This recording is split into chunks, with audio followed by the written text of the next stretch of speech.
A Court of Fairies and Fiction. ACOTAR Girls Podcast. Hosts Mel and Liv. Season 2, Episode 10, You're Not Wrong. All right, so we're obviously fighting about Nessian again. We're always fighting about Nessian. Because I saw a reel that someone was like, just reminding everybody that Cassian is Nesta's first actual love interest, and Asteri doesn't let them keep the first love interest, which is a little teeny tiny part of my argument, but not a lot. And Olivia brought up Thomas, but she was never in love with Thomas. She was never dating Thomas. She was never with Thomas. She was only going to marry him because of her family. Okay, and he assaulted her. So he doesn't count as her first man. Grayson was actually Elaine's fiance. They were intimate. So he counts. Okay. So here's my thing. We've never seen SJM break up mates before. Okay. But you're saying, and I have been saying this recently, that she's changing up her pattern of writing because we all have figured out as a fandom she has a pattern. And then Crescent City 3 came out and she's like, psych, the joke's on you guys because I'm going to Quinlar is endgame. But again, she said in that interview that she knew that everyone was saying from ACOTAR, like, it's never the first love interest. Because I think personally that Bloomsbury was telling her, like, people are shipping Azriel and Bryce. Like, I think they were telling her that. And she was like, what the fuck? No. What so makes then you she think kept the them Bryce together. and Azriel thing what makes you think that they told her about that? I don't know, because what else would they be telling her? Like, for her to actually answer that in an interview, point blank, like, they are endgame. And this was before the book came out. It was the interview that we watched, right? Yeah. The one that, yeah. So I think that so you were saying, oh, but you love her patterns and you love to, like, whatever. I do. But I also, like, I do take what she says with a grain of salt. But she did have that interview from the Today Show and everything, where she was like, oh, well, maybe it doesn't work out. Maybe blah, blah, blah, blah, blah. And then we have her purposely degrading Nessian in Akasif, in Hofast, in the Hofast bonus chapter. We have her purposely never choosing her over Reese. We have them arguing all the time. We have Nesta always saving Cassian and Cassian never saving Nesta, which is weird for mates and doesn't add up. We have him not ever feeling her, which I've said in contrast to the other three that we know. So it's like there's a pattern, but then there's also a pattern. There's like a pattern in her interviews, there's a pattern in her love interest, but then there's a pattern of, like, behavior in the characters. I think that, yeah, and I agree with you. I think that what we're seeing with Nessian, she's definitely degrading Nessian. I don't disagree with that. Like, there's a problem there. I think the difference in their mate bond that we could possibly be seeing is two things, and we've talked about this on and off, but, like, also she's saying she identifies closely to Nesta, right? This is like the character that the first that I've heard her so closely identify with someone. So I think that she's basing Nessian off of her and Josh's, like, real life relationship. And I think what she's doing is she's going to show them learn to fight and go back and forth. And there's going to be big problems and they have to overcome it. I don't think she's going to break them up permanently. They might break up, but I think that they're always going to be together. But see, here's the thing. Like, she could have played that where she didn't have to totally go against her own lore, because she has to keep up, at the very least, she has to keep the baseline of her lore in the books. And the lore of her mates are that the male is the feral one, not the female. The lore of the mates is that they are equals in power. The lore of the mates are that the male always tries to protect the female. And we are not ever seeing that with Nessian. I don't agree with that. I think that we see that with Cassian. He tries to protect her on multiple occasions. He goes to the prison with her with Lanthes. Okay. He's there. He's trying to protect her, but Lanthes throws him against the wall, cracks his skull. So you can't say that. I do think that they're currently, like, I would say maybe Nesta, like, Well, has more power. Well, the thing is with the scenes where he's protecting her, like you said with Lanthes, is like he's already there. It's not like he has to make an effort to get to her, like Rhys did at the wedding, like Lucien did in the war. Like he was already there with her. He was already seeing what was happening. Like she was already battling Lanthes. So, I mean, anybody, even if it was Azriel, like we saw in Hofast, like if anybody saw her getting like confronted by a death god and they're a male, you would think that they would step in anyway. But even his response there didn't really seem like a mate thing. It just seemed like a decency thing to me. I disagree with that. When she was thrown into the blood right too, he was very upset. He was gonna because go she could be after her. killed. Yeah, that's when a mate would be upset. Like you didn't see Azriel being like, "Oh my God, Nesta!" Like Cassian was concerned about his mate. Azriel was not. He was concerned, but he was like, "Don't worry, you'll feel it here." Like Azriel's like, "Whatever, dude. I've got more important things to worry about." No, the siphons were the exact same. I And I actually know thought you're with someone using. about this.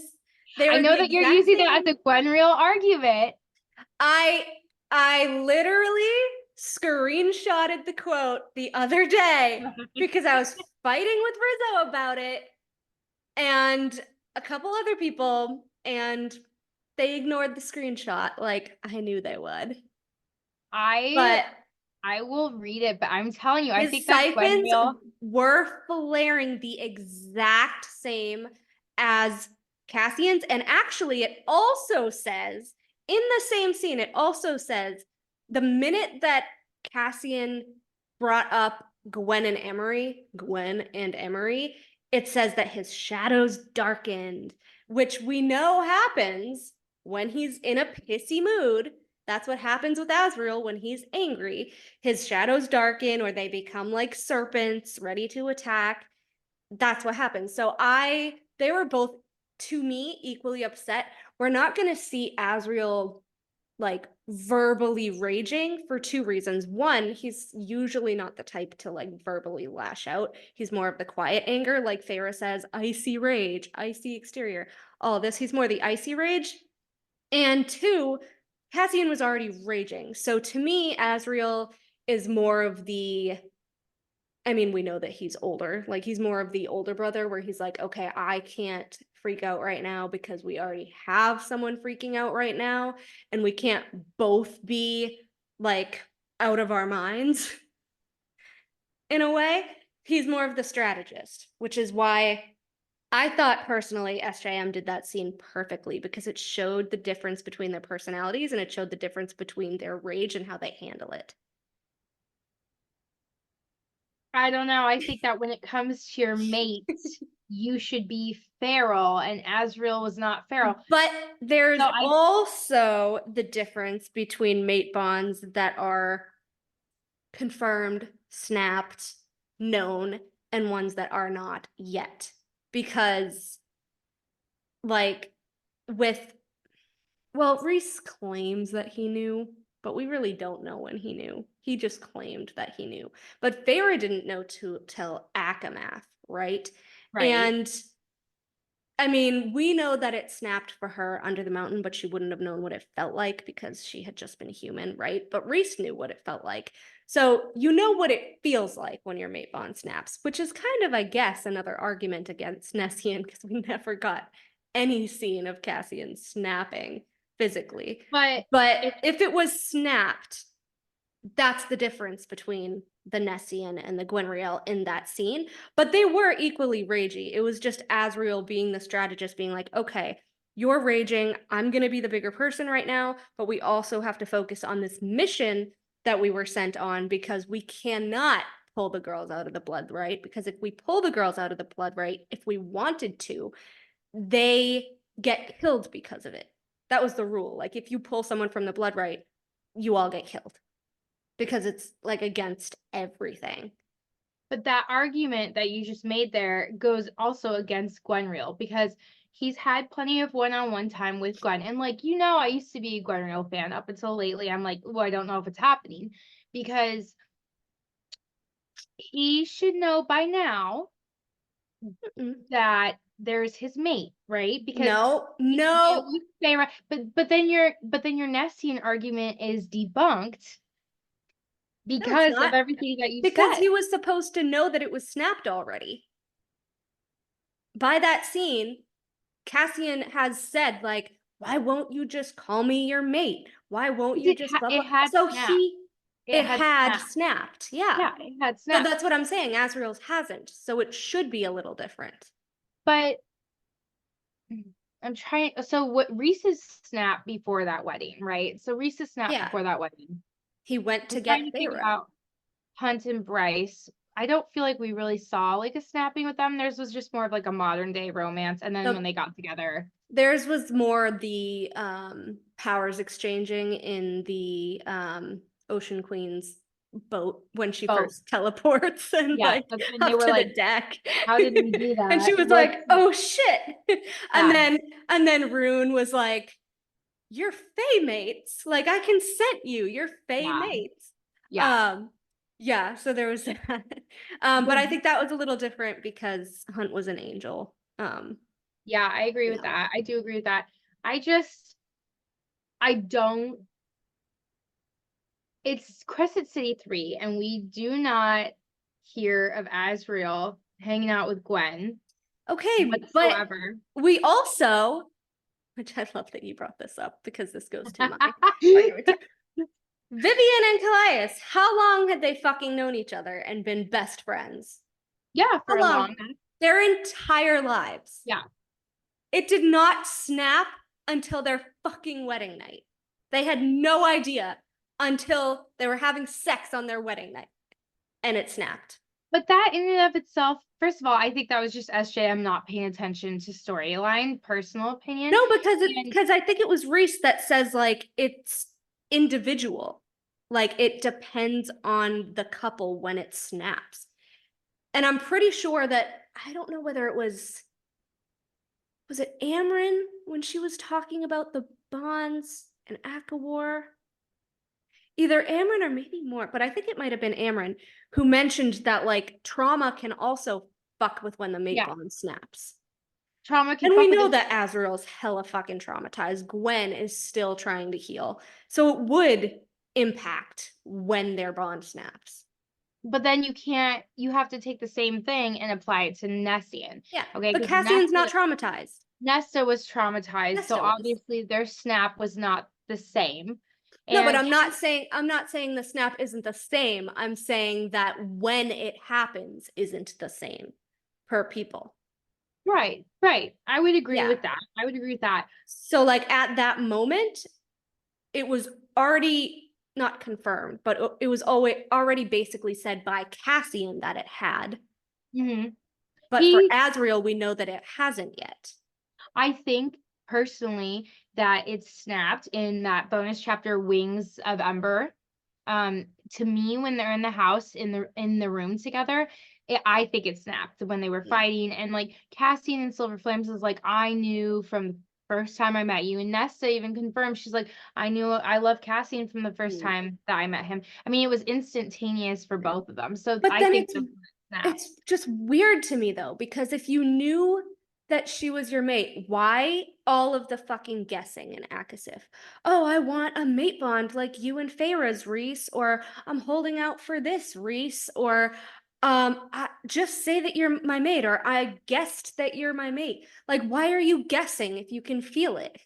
No, Reese also used that same verbiage with Feyre's mating bonds. He had said the word guest initially too in ACOTAR or ACOMAF, I think it was, and I would have to find that. But he definitely said, I had a good idea, or I kind of guessed that you were my mate. He said that he thought he knew on Callan May. Yeah. But she was human, so that's also different. Because it would be less noticeable as a human. Nesta was also human in Wings of Ember. And I think that you're getting it confused because like he's telling Reese just like as a brother, like, I want what you and Feyre have. He's like pining for it because Nesta he says I'm holding out for what you and Feyre have. That's what he says. Because Nesta and that's an ACOTAR. He wasn't in a place to emotionally accept him. So he was holding out for her and he was waiting for her to get over her trauma and to like see what was happening. That's how I interpreted it. He was waiting for his mate. He wants his mate. He doesn't want anybody else. He could have had anybody. He honestly could, but he wanted Nesta and he would wait for her to come around. That's what he was saying. I don't know. Like every time he uses the word mate, it's like it's in a very questionable connotation. It's not like, oh, she's my mate. Isn't she beautiful? Isn't she strong? Isn't she blah, blah? It's just like, oh, I guessed that you were my mate, or I'm holding out for a mate like Rhys and Feyre, or why can't you just say I'm your mate? Like, it's always weird. And it was only those 3 times in ACOTAR 2. I've said it a million times, but it's weird and glaring that the word mate is not mate and mate bond is not particularly used for Nessian when it's used for Phasand like 37 times. It's used for Elucien like 17 times. It's used for Nessian 3 times, and it's all But question marks. you just said yourself that every mate bond is completely different. Yeah, So, but I'm saying every mate bond when it snaps, like the timing of when it snaps is completely different. Once it does, it takes on like familiar patterns where the male is the feral one, the male is the one that wants to protect the female. I think that, and actually I wanted to bring this up earlier because I have a point for that too. ACOTAR, that scene that we all think is romantic, where he's like, I'll find you in the next life and blah, blah, blah, blah, blah. I was rereading that and I noticed something. And I know you're going to say that I'm nitpicking because I don't know. I've reread it again and now I can't get it out of my head. But Feyre and Rhys. So when Feyre was connected to the cauldron, or like right after she was connected to the cauldron, after Nesta kills the King of Hybern, right? And Amren bursts out of it, right? Okay. Rhys chooses to have Feyre siphon him for the cauldron. Right. Knowing that he was gonna die so that she wouldn't die. Which is actually a really interesting mirror to that romantic scene with Nessian, where Nesta is the one draping herself over Cassian, not the other way around. And instead of telling her, like, get out of here, you're not dying with me, go live, whatever, he literally just, like, holds her close. Like, okay, die with me, bitch. A mate would not want their mate to die for them. The male, at least, would not want their mate to die with them. They would want them to live. So I think that Cassian is very pro. I want to say like pro-choice. I know you're gonna disagree with me in Silver Flames and stuff like that, but like pro-equality. Yeah, like I feel like so if Nesta, but that's not how the mate bond works. It's always like heart over mind.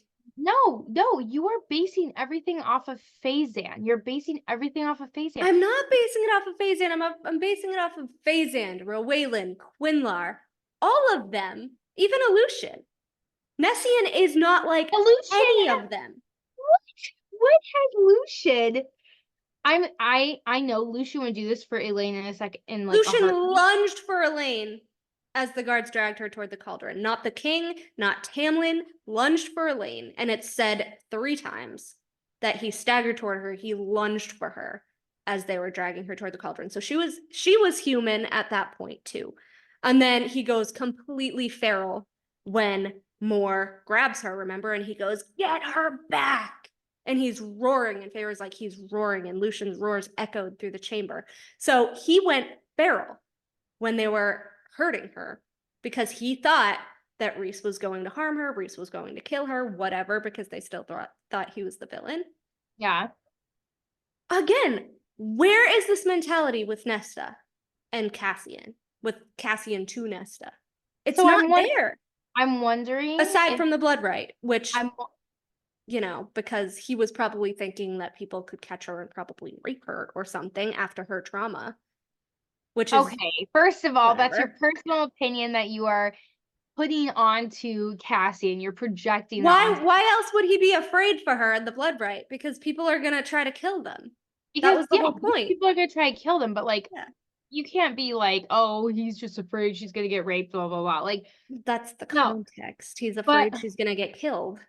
my point is like maybe what she's doing. Remember in that bonus chapter with Nessian where we see them degrading and he's the most mad of them all. Okay, maybe Ridiculous. that's her showing his crazy feral mate bond. Maybe we're misinterpreting it. Okay. I'm Him gonna say it. choosing Reese is pro mate bond. That no, her saying he's the most mad of them Yeah, at her, not at at, Reese. at her because he thinks he's protecting her and he's doing everything he can to protect her and she No. just like throws Protecting her would be telling Reese to fuck off when he's threatening to execute her, and Amren's joking about it, saying, "You better hope Farah changes his mind." He's standing there like a fucking boulder, saying nothing. Nothing. there's definitely something going on with Nessian. I don't disagree with you, but There's been something going on with Nessian since ACOTAR. I just don't agree that It they're is not a pattern. I am think going to have to write out a fucking timeline for you because I see all the little weird events in my mind. I compare it to Phazand, I compare it to Roeland, I compare it to Quinlar, I compare it to Elucien, and none of it fucking adds up. None of it. the only time that Lucien has, and I do agree, the cauldron scene, Lucien was lunging for Elaine. He was acting like her mate. Pre-Cauldron. So people can't say, oh, the Cauldron fucked with their bond.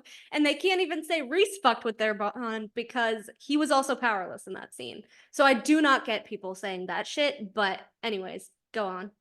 But after that, we don't see Lucien. He ran from the shore after she cried because her father got killed. You always use that argument, do. but he was not running. Like He was running. Farah said he ran from the shore. He ran from the shore, but I feel like you're reading into Lucien running from, like I think he was running from the first thing regardless. he says, he runs up to like Elaine. He's panting and bloody. And he's like, "Are you?" And she's like, "I'm fine."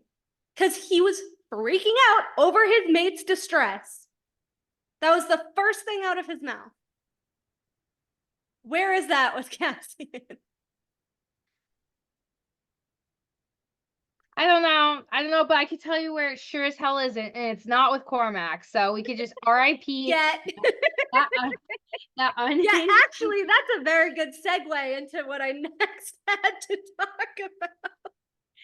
I found another tidbit that proves it. Read it because I'm telling reading you, you are wrong. Okay, so actually it's kind of like a tri-way thing. Okay. So someone posted this quote on Tumblr and I took it and then I put like my like Cormac Elucien whatever thing underneath it. And it's the scene that Nesta gets lured to the harp and the priestess when they're singing, right? And there's so much description and like exposition and like everything in that scene to take in. But they posted it as an Elucien Gwynriel foreshadow, which is actually, it actually kind of is. But there's also a little clip that I think might be Cormac foreshadowing as well. So I added to it. Anyways, it says it was an ancient place. So this was her seeing like what would be the dust court, right? Or the prison island, because that's where the harp was, right? It says it was an ancient place where no outside world existed, no time, nothing but the music in her bones, the stones at her feet, her side, overhead. The music took form behind Nesta's eyes as the priestesses sang lyrics in languages so old, no one voiced them anymore. Now, it says, she saw what the songs spoke of. Mossy earth and golden sun, comma, clear rivers and the deep shadows of an ancient forest. So Mossy earth and golden sun, they highlighted as Elucien, and clear rivers and deep shadows, they highlighted as Gwynriel. And that is so clever. I think it's really clever, but I think that she didn't mean to do that. Like, I don't think it's foreshadowing. She could have said mossy earth and clear rivers, golden sun and deep shadow. Like, why particularly with the comma in between? Because Have you seen mossy that on earth, Instagram? because hold on, so because mossy earth, like Elaine is what? Spring court coated, right? Right. Golden sun, Lucien is the heir of the day court. And then you have clear rivers, Gwen is a nymph, and deep shadows, shadow singer. That, and this is the priestess, this is Gwen's song too. Why Saw what would the song spoke of. But why the would priestess's Gwen song. be singing about these Well, it was in couples? the old language. It's the song that Clotho chose. Clotho, who we know has a vested interest in all different mate bonds. Anyways. Yes, I agree. Now, I want you to listen to this next little part, like really carefully. Okay. The harp strummed, and the mountains rolled ahead as if a veil had been cleared with the stroke of those strings, and she was flying toward it, toward a massive mist-veiled mountain, its land barren save for moss and stones and a gray stormy sea around it. The prison island, the dust court, mist and everything. The mountain itself held 2 peaks at its very top, and the stones jutting from its sides were carved in strange ancient symbols as old as the song itself. Mm-hmm. What do we know that the strange ancient symbols are? The weird marks. The word marks. Yeah. Yeah. The dust court is connected to word marks, and it's connected to Nesta as we know now. In Crescent City 2, I forgot to pull up that quote. In Crescent City 2, Rigelus says that, hold on, I'm going to pull it up because I need to have the direct quote here to make this hit different. I know exactly where this is going. I see it 10 steps down the line. I'll let you look it up. No, it's not the, we know about the word mark tattoo by now. It's not the word mark tattoo, but it connects Cormac to the word mark tattoo. Right. He says, here it is. This was when Rigelus was with Bryce at the end of Crescent City 2. Even hell is not at the top of our list of those whom we shall exact vengeance, which we know is Prythian. The star in your chest, do you know what it is? Let's assume I know nothing, Bryce said grimly. Rigelus inclined his head. It's a beacon to the world from which the Fae originally came. It sometimes glows when nearest the Fae who have undiluted bloodlines from that world. Prince Cormac, for example. His bloodline is undiluted from Prythian, and his word marks match the dust court on the stones of the dust court. Yeah. Which means he's inherently connected to the dust court. So if he was flung through a rift like Bryce, he would also end up in Prythian. I know, but I feel like you're grabbing for straws saying he was flung through the rift. We don't have any evidence that he was flung through the rift. Oh, we do, but you didn't want to talk about Tog. You don't want to talk about the white rippling light. I don't want to talk about Tog. No, I do not. I said, this is the same scene that dusk is foretold. The stones jutting from its sides were carved in strange ancient symbols, aka word marks. I swear that Cormac Donnell was lured back to his home, aka the Dust Court. He has undiluted bloodline from the Dust Court. And around his left bicep lay a thick band of strange symbols in black gleaming ink. I said, I swear to God, he's not dead. Mark my goddamn words. He is going to show up in Prythian.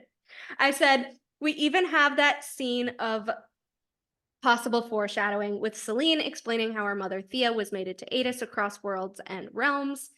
And that was not for nothing. since they're already dead, there would be no reason to even delve into how they met or if they were real mates.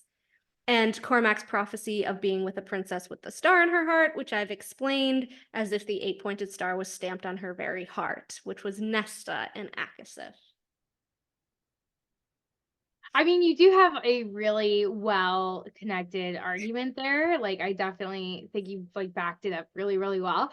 But like the fact that Nesta was lured to dusk in ACOTAR and nobody knew because we hadn't read Hofast, and the Duskport has the same word marks on the stones of the mountain that Cormac had on his bicep, and the fact that Rigelus says he's an undiluted bloodline from the other world. So Cormac is no doubt related to the Duskport. Like, I don't think anyone disputes that. I think the dispute comes from the fact that you're coupling Nesta and Cormac together.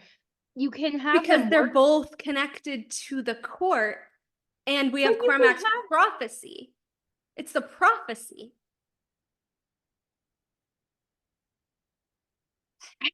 Their coupling will bring prosperity to their people. Bryce already liberated Midgard, so who else would be his people but the Duskport, which we know is also now Nesta's people. Their people. How do you think this fandom is going to react if she breaks up Nessian and puts Nesta with Cormac? I don't care. And honestly, I don't think she cares. Look what she did with Sigrid. She cares so greatly, and so do her editors, that CC3 was totally botched because of it. Completely. She changed her mind on like half the stuff on it. She's changing her mind on Nessian. For this big, because think about it. Everyone well, think about it. Everyone is pissed about Hofast, right? About Hofast. Everyone is saying, how is this the same writer that wrote Tog with all these mind-blowing plot twists and blah, blah, blah. This is literally going to be her mind-blowing plot twist. The Cormac Nesta theory is going to be the They're going to rule Dusk together. They're going to liberate Dusk.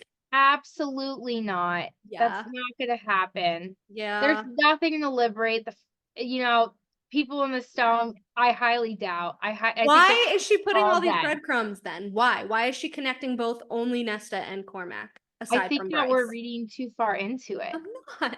We're totally reading too far into it. These are direct quotes.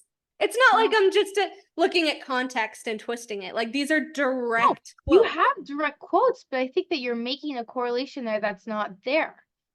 No, they're in the scene. Okay, but just because he hails from Dusk and she will be ruling Dusk, it does not mean that they will be together. Just because he hails from Dusk and he has the same word marks and he has the prophecy of the girl with the star in his heart and he has the white rippling light that's in Tog where the person survived and he has all of the smarts from the archives and knew all about Prithian magic enough to teach Bryce teleporting and it's connected to Azriel because they're cousins and they both have shadow singing, The couple, the princess, and because also because we're gonna have to learn about the Archeron's parents at some point. But Nesta's not a princess. Perfect. I'm glad that you brought that up. She's not a princess. I don't. How do you know? How do you know it for a fact? Who's her mother? Humans. Who's her mother? What? How does Tamlin know her mother? Okay. We don't see a single princess anywhere in ACOTAR because they don't exist. Yeah, we do. Celine is Princess of Adriata, Cressida. Boom. She's a princess.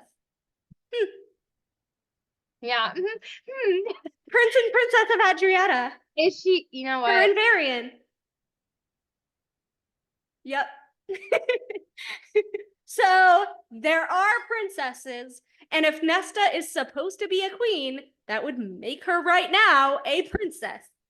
Okay, that also grinds my gears because Nesta, we don't know what her mother or father were. We know that Papa A had fucking visions. We don't know what the fuck he was. We know that Tamlin knew her mom, so we don't know what the fuck she was. and we knew that they all descended from an ancient Fae warrior who could have been a queen or a princess. Well, they couldn't be a queen or a princess. I mean, I guess that like their ancestor would be, but that would not make them because they clearly lost their kingdom at some point. They lost their title at some point. So they're definitely not princesses now. Well, it depends. Like, And if the I wonder grandmother if- was like a matron or like whatever. Like Manon, I think, is called like a witch queen, and Hypaxia is a literal witch queen. So there are princesses in ACOTAR. There is Cressida and Varian, who are prince and princess. We have Prince and Princess Branna and Dagden of Highburn, too. That's 2 sets of prince and So it's princesses. confusing then because then the High Lord title must be above Prince and Princess, even though they're all kind of like governors. Yeah. Like it's kind of like Reese and Tamlin are governors, but okay. Yeah. It's really weird. Like Mor is technically Princess of Hewn City. Right. I would agree with She just that. doesn't like the title, clearly. Because Tarquin's cousins are Prince and Princess of Adriata.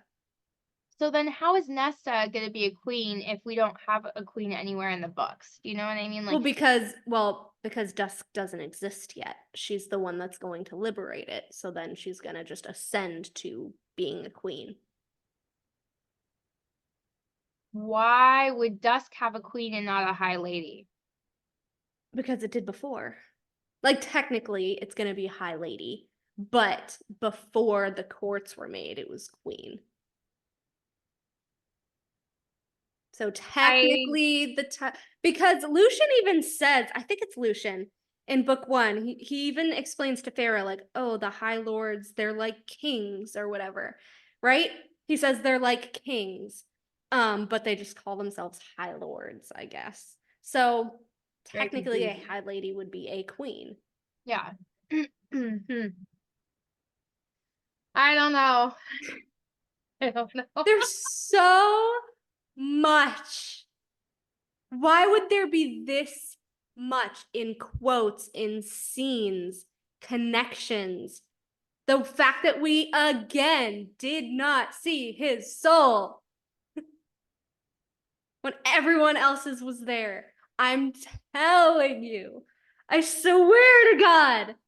Okay, so then think about it like this though. We're not getting another Nesta book. No. Apparently.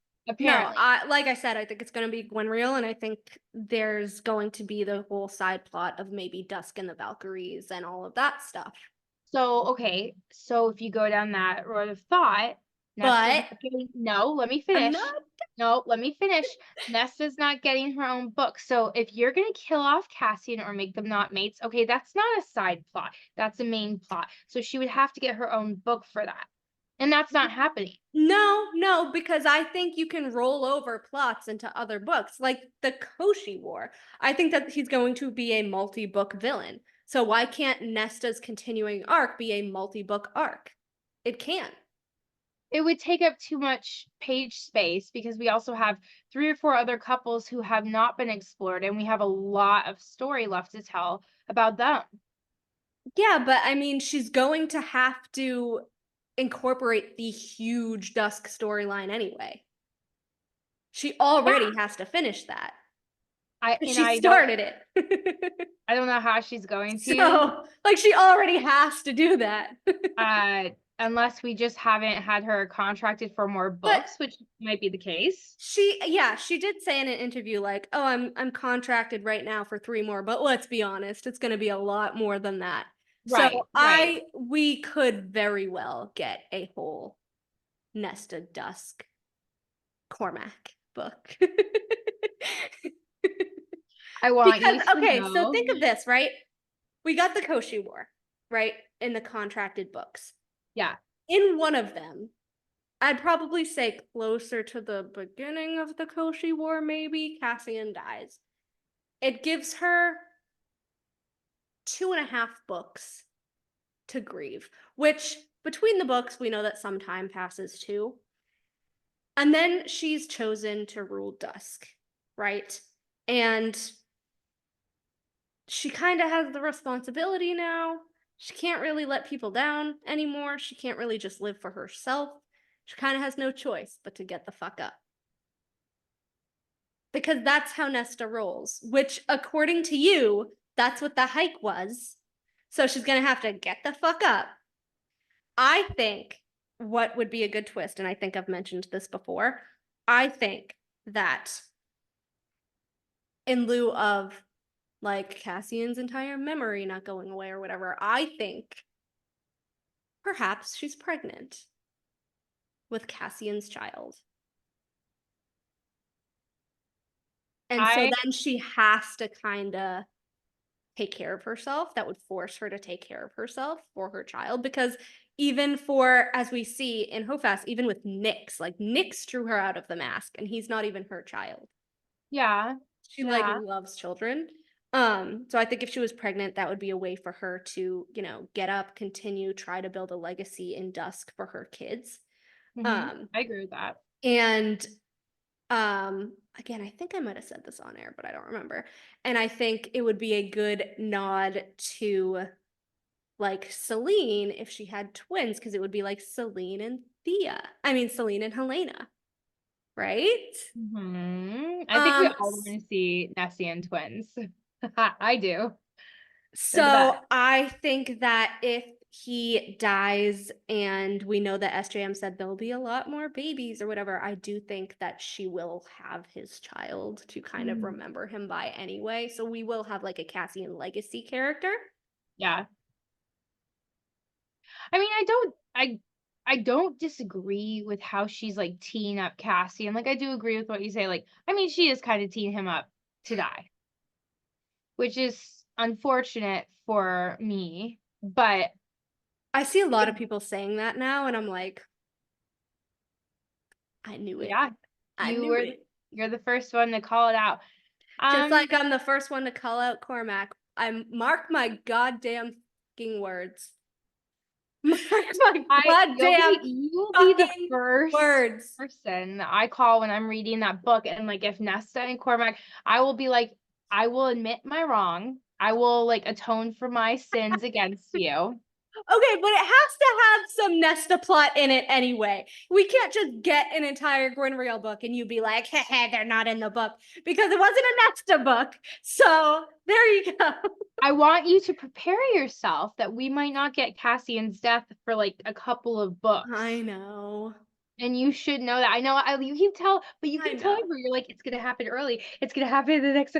I see you saying it, and I'm like, girl, it's gonna happen at the end of the fucking series. No, but I think if she's going to have Nesta have that whole kind of personal journey post Cassian's death, that it should happen like sooner rather than later.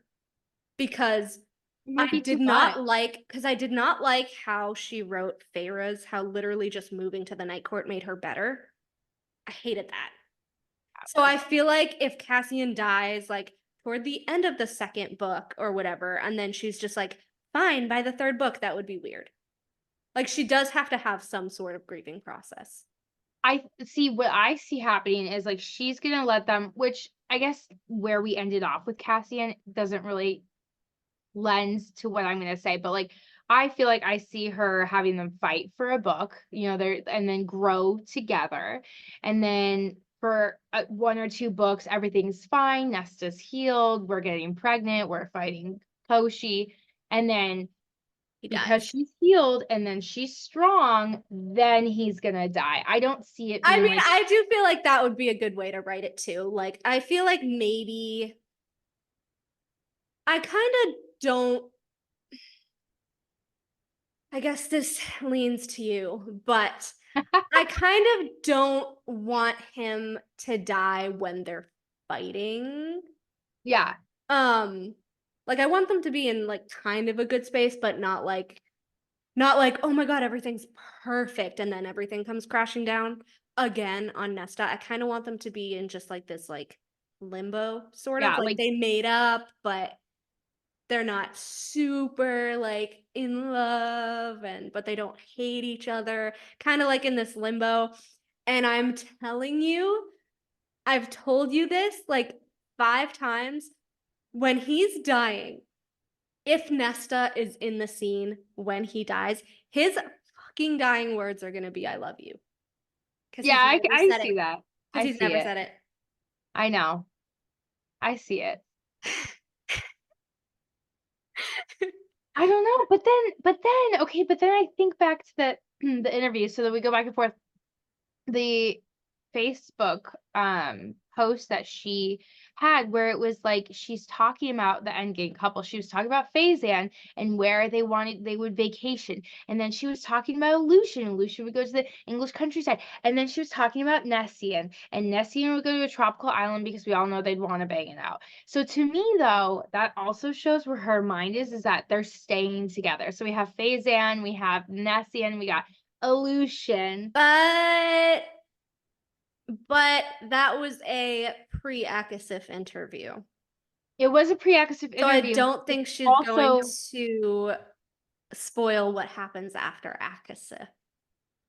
But because they were together in ACOTAR. True, but then that also means that Elucien could be off the table. But they haven't had their book yet. So she didn't even have to bring them up. In fact, that entire question was only about Faizan, and she brought up Elucien and Nessian. Yeah, but you could use that for the opposite point. They didn't have their book yet, but they had the mating bond already. The cauldron scene had already happened. Yeah, true. But again, people knew they were mates from that scene, so that's why she brought them up. And she was bringing up Nessian because their book was coming up. On her Pinterest boards, she had Nessian imagery, didn't she? If I remember correctly, there was. She had a lot of Lady Thor imagery. I noticed that. I don't think she had a lot of like Nessian in particular. She had a lot of images of Cassian, and she had a lot of images of like Lady Thor. I'm gonna have to go back and like scour the internet again to see what I've looked. Pinterest boards. The only ones I can find are the Gwen, like the ones that I showed you the other day, the ones that I sent you. The Gwenriel and the Gwenriel Little Mermaid, the Swan Lake, the Thanatos, and the Fox and the Fawn, and Faizan, and like Reverse Sleeping Beauty, and all this stuff. Did you know she also had, because I forgot where I found the post, she apparently also had some Bryce reel on there. And I saw the pictures. I don't think it was like, Bryce reel. I think it was Gwen reel, and the Bryce reels took the redhead as Bryce. Or it was Quinlar and they took it wrong. Yeah. I'll have to find it. Actually, let me see if I can find it because I took a picture of it. That's totally what they did. You know, there's still people fighting the fight for Bryce reel. They absolutely are fighting the fight for it. I've seen it on multiple occasions. Oh my God. You guys, I don't think it's gonna happen. I hate to tell you. Yeah. They were like, dude, if Nesta and Cassian make it through the fucking Koshi War, I will be that person that's like, I concede their fucking endgame. After Hofast, you're gonna still say that fucking Bryce Reel is happening? Let me see if I can find this. Hold on. I gotta find it. Because I'm delusional, but I'm not that level of delusional. It's like the last book. No, they're still not gonna be together. It was the end of their fucking trilogy, people. Wait. Said that. Let me see if I can find it. Also, I realized the other day that everyone was like, Asteri and Ethan, their stories. But I realized that their book is literally going to be two of my favorite couples, which is Ethan and Perry and Therian and Sophia. So I'm so excited. Just like Briar, you're like, oh, I don't understand why you like Perry. I fucking love it. She was the VIP of CC2. I'll have to find the picture. I can't find it. Do you think, here's a question for you. Do you think, because this is my thoughts after reading those two weird scenes with Perry, I am of the impression, which obviously it can't be proved until CC4 because we just have the little weird things going on, but I am under the impression that since we knew that they were already best friends, I think that in CC2, I don't know, or maybe earlier than that, the bond, well, they're wolves, so the bond doesn't really snap. You can just kind of sense it.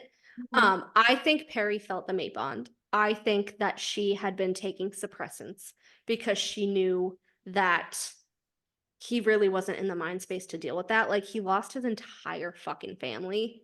He was very depressed. He quit Sunball. Like, she's like, I'm not throwing, oh, I'm your mate on you right after your brother got viciously murdered, right?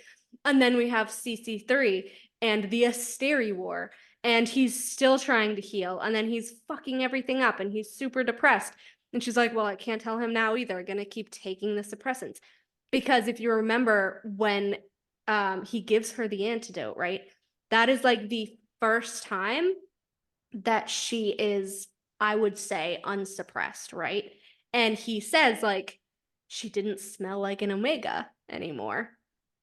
It was weird. Like, Perry's an Omega. She doesn't smell like an Omega. But then, of course, like Farah, he's like, well, I can't think about that right now. I got to get these vials to Bryce or whatever. Like, fucking Farah blocking everything out. And then he goes back later and he's like, oh, she smells like an Omega again. I don't know what it was. It's fine, whatever. And he like doesn't think about it. So I'm like, she took the thing and then she was probably like, fuck, like it overrode the suppressants.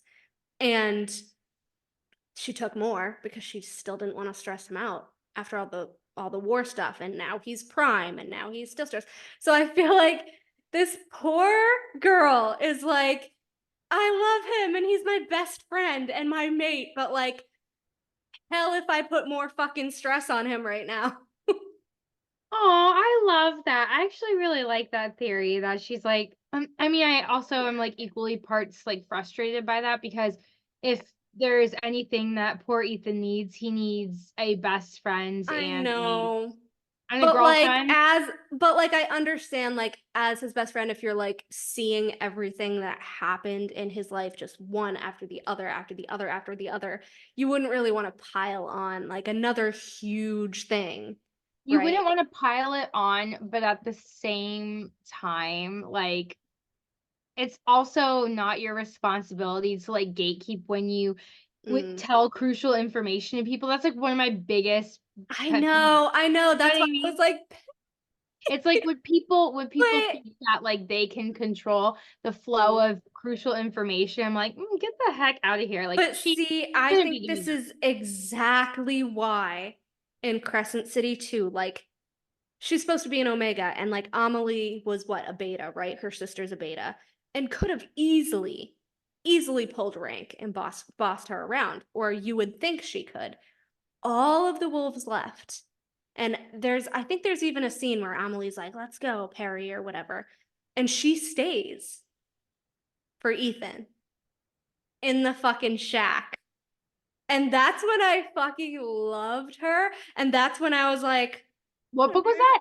CC2. And I was like, Okay. I wonder if they're mates, because remember, Amelie sends Bryce that awful cake, like calling her a whore or whatever. And then they have that whole big thing. And then like the wolves leave. I forget particularly what was happening, but the wolves leave. And like, oh yeah, they kicked Ethan out because he was a traitor and he chose Bryce's side, right? And so Perry was the only one that would show up to the gate to meet him and talk to him and who would text him. Oh. And I think that's when it like snapped, when he met her there.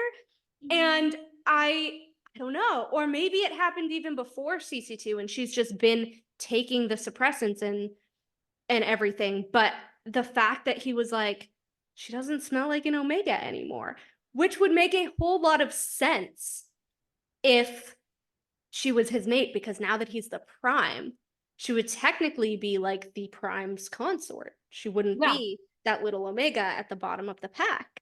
Yeah, it makes total sense. It makes complete and total sense, all of it. Oh my god, I wanted them to be mates so bad in CC2. And then after the whole Sigrid thing, I was like, God damn it. I was pissed. And then CC3 happened and I was like, yes. Okay, and also we might be going, well, it wouldn't be the rule of 3. Or no, it would, because Ethan liked Bryce. Bryce was his number 1. Number 2 would have been Sigrid, and number 3 would have been Perry. Well, no. He was never romantic with Sigrid. He saved her from the tank, but he was never But it was romantic kind of with like her. implied that they were possibly She was a romantic bitch to him. partners. She was a bitch to everybody, but she was a bitch to him. But like it was funny, and this is when I started to notice like SJM doing really funny things, because like she was like writing about how he couldn't stop thinking about the alpha in the tank, and that was weird to me. Like you when you see someone who keeps thinking about something, you're like, that's mate coding, that's mate wording, and she went back on that because she heard people talking about it. I think, I don't, if you want to hear what I think, but I think that I think she finished that book. I think it was published. And then I think she realized that Victoria was still at the end of the fucking trench. Because everyone since CC2 has been like, what the fuck is Victoria? Dude, Why they is my left dad saving her. Victoria, right? They just left her down. So Victoria's at the bottom of the Melano Trench. That is water. So I'm assuming it's going to come up in House of Many Waters, right? And she's like, okay, they stripped Victoria of her body, shoved her in the box, threw her in the Melano Trench. She's a wraith who needs to inhabit a body. They don't have a fucking body to put her in. She's like, I don't have a fucking body to put her in long term so she can live a life. So I think that Sigrid is going to, like, when Hypaxia brings her back from being a Reaper, or, you know, between the veil where she can meet her to ask her questions, I think that Sigrid is going to choose to move on to be with her sister, because she had done all of that stuff to be with her sister. And fucking Sabine murdered her anyway. Yeah. And she's going to give Hypaxia permission to use her body. And I think that they're going to put Victoria in Sigrid's body. That's a really interesting thought. I would have never come with that. I don't know if I because there's a reason that she had to that. there's a reason that she had to like kill Sigrid. And she had to give her a reason of why she would want to die, which she did when she described the whole sister thing. Mm-hmm. So Victoria needs a body, and it's going to be Siggy's, I think. I know. But I also said figure out that Victoria plot hole, because I think it bothers me to this day. I think about it all the time. I'm like, everyone else was filling in that plot hole for you, SJM. There you go. Yeah, here you go. Here's your answer. Served up on a silver plate. But I also said that Sigrid is who Gwen would have become without the library. I like that. I could see it. I could see that. I'm not I also am someone who I could see like an evil Gwen. I know you hate that, but I don't know. I mean, I would agree with that. I think that Gwen could have a darker side to her. Well, I'm just saying, like, she saw Katrin get beheaded in front of her, and like everything that she did, she even says, like, Katrin's the one that took care of me. Katrin's the one that did this, did that. And so like her life revolved around her sister after their mom died. And Sigrid's life revolved around her sister after their dad was killed, who was Sabine's brother, remember? Yeah. So fuck Sabine. But anyway, I know. So like if Gwen didn't have, which again, if Azriel had not saved Gwen, if she had not been given to the library with, you know, therapists and everything, she could have been like the shell of herself, that bitchy, awful person that Sigrid was, just, you know, just fully grieved and just a shell forever. Yeah. You know, because I really actually loved that scene in the Viper Queen's office when Sigrid kind of breaks down and she has her huge panic attack.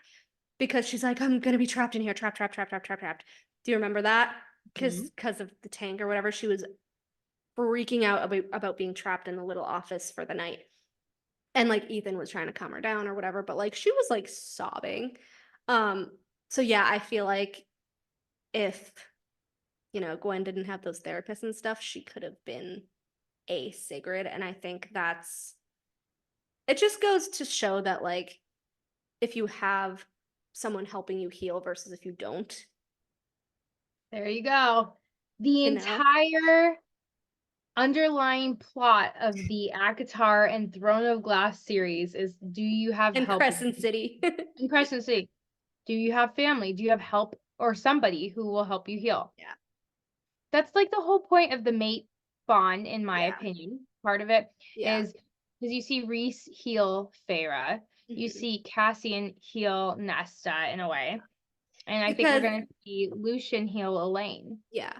Because They heal each Sigrid other, really. Sigrid was all about like revenge and vengeance, and she just wanted to, kill Sabine and kill the astronomer and kill all these people that like had done her and her sister harm. Like that's all she wanted. Yeah. And I mean, I'm not gonna lie, it would have been pretty fucking badass to see Gwen try to kill Highburn. Not gonna Oh yeah, lie. That would have been badass. totally. But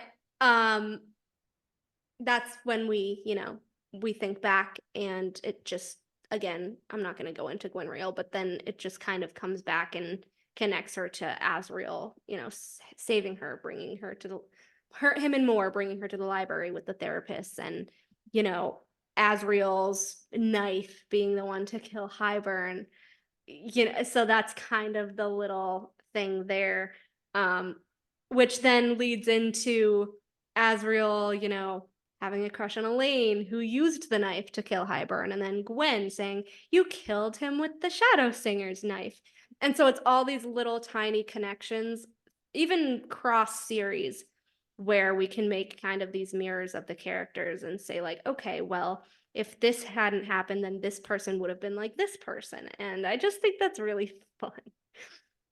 I don't know. She's truly the queen of, in my That opinion, of stuff. details, of Yeah. like tiny little details here and there Yeah. throughout the series that And actually and even I'll even tie it into Throne of Glass. I'll even tie Sigrid into Throne of Glass, because Sigrid was in that tank for an unknown amount of time. She doesn't know her real name. She doesn't know her real age. She doesn't know how long she had been in the tank, right? And that comes back to Lysandra under Arobin. And she didn't know what her actual body, face, person looked like. She was super young when Arobin took her in, and she was forced to be a courtesan. And, she was super bitchy and awful to people because she had this awful life with Arobin, who was like super abusive and all of this stuff. And then we have, Arobin dying, and then her having this whole friendship group that helps her heal.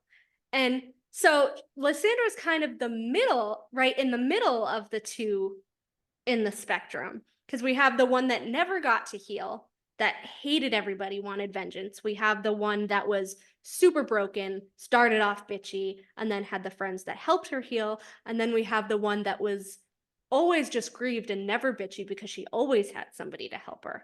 So I like that little line of that's those a good, characters.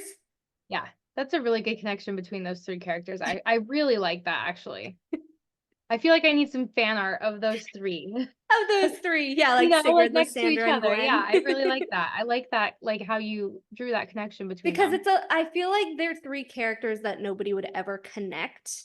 Yeah. No, Definitely not. I would but never their put those stories three. are actually way more similar than Yeah. people think. And I don't know, that's just something that I've picked up as I read Tog and I read more about Lysandra. And I love because that. when I read about Sigrid, I was like, she's literally who Gwen would have been if she didn't have help, like just awful and vengeful and terrible. And then I'm reading Throne of Glass and I'm like, Lysandra started out as a Sigrid and became a Gwen, so she's kind of in the middle. I love that. Oh my gosh, I'm so excited to read more about Lysandra because I hate her currently. So it's awful. She's awful in the beginning, but she's so sweet by the end. I mean, aside from what she does to Aelin, which Oh, we'll have to talk about that when I get to that point. I haven't gotten to that point, but I just know that I'm gonna be ragey about it. Yeah. And everyone hates Aelin. 80. It's kind of like the Tamlin and Farah thing, right? The fandom hates Aelin for it. Yeah, I've heard. It's like Farah destroying the Spring Court and people saying, well, it's Tamlin's fault for making those decisions. That's what basically happens with Aelin and Lysandra. And they always blame Aelin for his reaction instead of what she did to cause the reaction. I feel like sometimes there's more like it's they're more pinned lenient on the guys. Yeah. Except for Nesta, apparently. Because she let Farah hunt. It's the most bizarre way that people judge these characters. Like, I don't understand it because the men are always just like wrung over the coals when they could be totally shitty. And then you have Nesta, and then it's just like, I don't know. Worst. Like, she's the worst because she's a bitch, but Rhys literally stuck some dude's head on a fountain. I know. And he put some dead dude's head on but he's good because he's hot. What? Yeah. He's the bad boy. And Farah destroyed all of fucking Spring, but it's Tamlin's fault because he didn't know she was mind fucking his people. Why would we ever hold Farah accountable for her immature reactions to things? That's what drives me crazy. Another A+ for Tarquin again. Another gold star every time I think of that. Tarquin needs to be protected at all costs. And to be honest with you, because he's fantastic. Tarquin and his prince and princess cousins.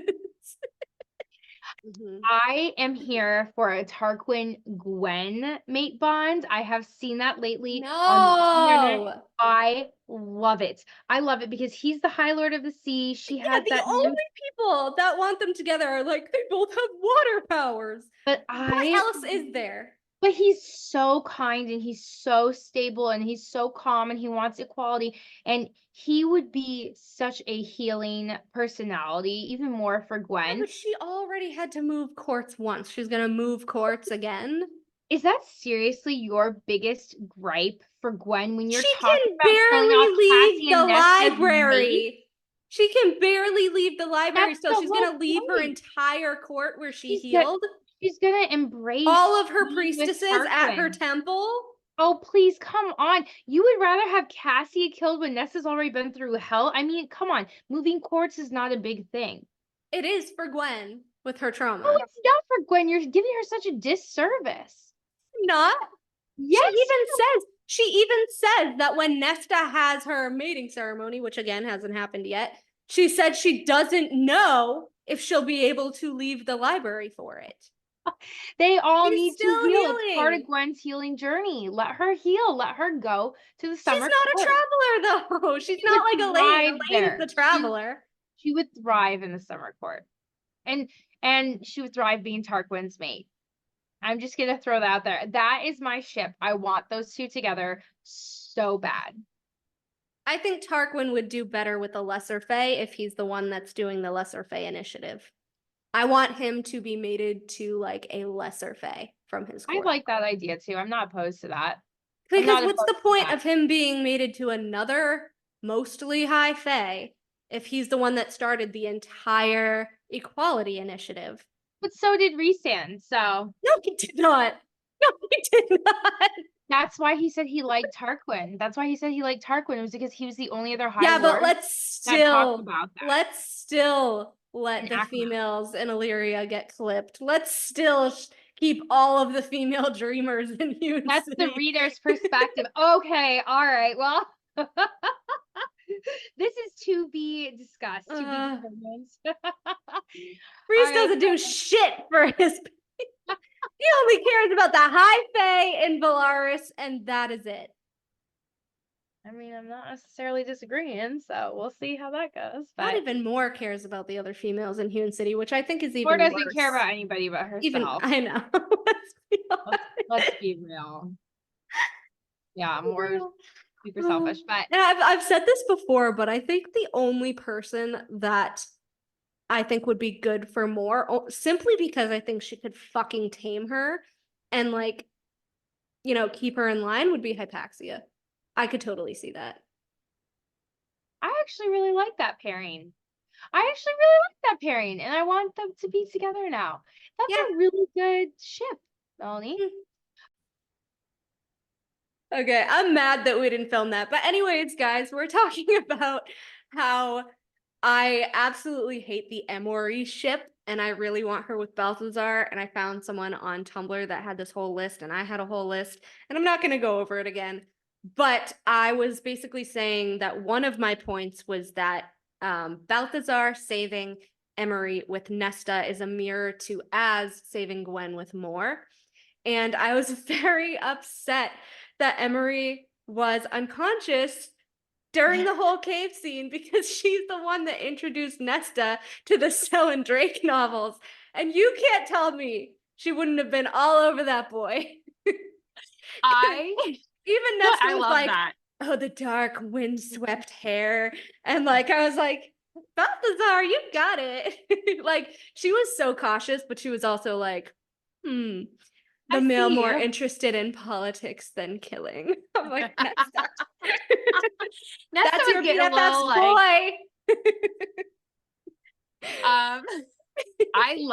I love that part of Silver Flames. I kind of forgot a little bit about how much I loved it. I love him so much. The other reason I wish that we had an awake Emerie too is because I loved Gwen and Emerie's reactions to the training sessions with Cassian and Nesta. And like one of my favorite scenes was when they're sitting there doing like crunches or something like that. And like Cassian and Nesta are going back and forth. And it was like, Gwen let out a fizzy noise and Emerie let out a fizzy noise and Gwen like started doing her crunches again. And I could so see it. It was so well written. One of my favorite things. You know what other part I actually really like? When Nesta is like supposedly going through like her mating frenzy without Cassian because he fucking left her there. And she's like, what can I do with myself? What can I do with myself? What can I do with myself? I'm sweating. And she's like, I'll have a sleepover. I'll get the girls and I'll have a sleepover. And Emerie arrives first, obviously, because Gwen was working. And she's like, I know exactly the fuck why you invited me over, bitch. Like, you are in heat, bitch. She called her the fuck out. I loved it. I love it. So lesbian. I'm like, dude, she had like a 30-minute conversation about dick with Nesta. Like, she wanted details. Emerie, they're just such good friends. I love that. Isn't Emerie the one that told her, like, oh, well, the wingspan kind of correlates? Yeah. Like, isn't Emerie the one that tells her that? Emerie knows, like, a lot about it. She knows. I love that scene. That sleepover was so like, I love when they're sitting in the bathtubs and they have their, like, little hats on and everything, and, like... And the unicorn is, like... the mini Pegasus. And the huge cake. Yeah. Like the 5-tier cake. I love Silver Flames. It was such a good book. The last like 10% of it was really not great. Yeah. But it was so freaking solid up until that point. So freaking solid. I was saying that in ACOTAR during the war we have the Illyrians that have red, blue, and green siphons, which means we know Balthazar is gonna have green. And wouldn't you know it, the friendship bracelets that the girls make, Emerie's is purple, gold, and green. And Gwen says specifically, the green is the color of your spirit. Foreshadowing much. Melanie is taking this as a Balthazar Emerie mating because they both have green siphons, but also and bracelets. But also, I did like this whole like color theory thing. Did you really about this exactly? About their friendship bracelets, but oh, I like it. Let's hear it. But so gold is the color of prosperity. So I'm hoping that means we're actually gonna get an Emerie arc in upcoming books, right? Purple is the color of royalty, which I have said since Balthazar is supposedly way better at politics than killing, that they should be the healthy Illyrian couple that we see, and they should be Lord and Lady of Illyria. I love they're that. way better at it than fucking Cassian. Sorry, not sorry, but he is failing Illyria. Be honest, he's failing. I love him now. So I want them to be Lord and Lady of Illyria. And then He's trying. Yeah. And then the spiritual meaning of green is new beginnings, new growth, vibrant health, and other ideas connected to renewal and rebirth. I love that. Which could also mean like the rebirth of Illyria, the renewal of Illyria. Like, I want them to be Lord and Lady to basically reforge Illyria for the modern day. I love it. I love it. I actually, even if they don't get together romantically, I would be okay if they just Even like teamed up. besties. Yeah. That's like besties. I could see it and they like work together. Yeah. I was thinking about our conversation, not to like go on a little side to like segue off, but like I really hope Cassian doesn't leave the Night Court, and I don't want Nesta to leave the Night Court either, because then I realize like everyone will be breaking up and they're not gonna have that, like, you know, those friendships. Even though I'm not the biggest fan of the IC and I do think they're super toxic, it's like, I know, don't hate me. You can't tell me, like, this is what baffles me, because since they got turned, my entire mind immediately went, okay, 3 sisters, 3 courts. I know, mine immediately did too. But I was like, but then like the whole like Eris thing confused me. So for a while I was Neris, but now obviously I'm like, okay, it's dusk, not autumn, it's dusk. That's what that was. But I don't think Cassian's leaving the Night Court. I don't know. I honestly think he is. I think him and Nesta are leaving and going to dusk. Like, I truly believe it. He would, and I think Balthazar. I think Balthazar would take his spot as I think he would take. Oh, I think he will anyway spot. if Cassian dies. But here's where my head is at, and I know that hardly anybody agrees with me, but here's where my head is at. Either Cassian dies, right? Nesta goes to dusk. You know my whole Cormac theory there. I do. Or, do not bring up the Cormac theory. Or I'm skimming over that. Or the Valkyries are alive. Nesta and Cassian are the rejected mate bond trope.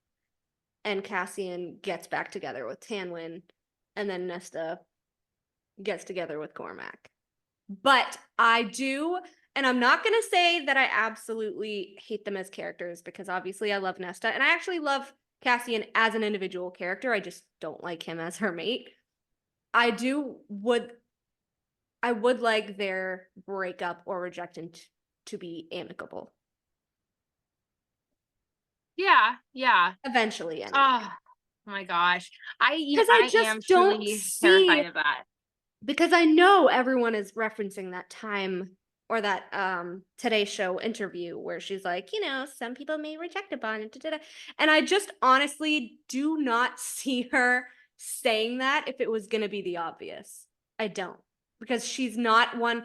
She didn't even tell us who the next fucking book is about yet. You think she's going to out herself and say, oh yeah, you know, that mate bond that isn't really getting along right now, they're going to reject each other. Like, she's not going to say, oh, I'm going to mess around with rejected mate bonds, because she knows that everyone's going to assume it's a Lucien. It's not going to be the obvious. It's going to be fucking Nessian. Why do we think she's making them worse? Why do we think they still don't have wedding bands on? I mean, he didn't eat the biscuit. He didn't say I love you. He chose Reese over her twice. What is going on?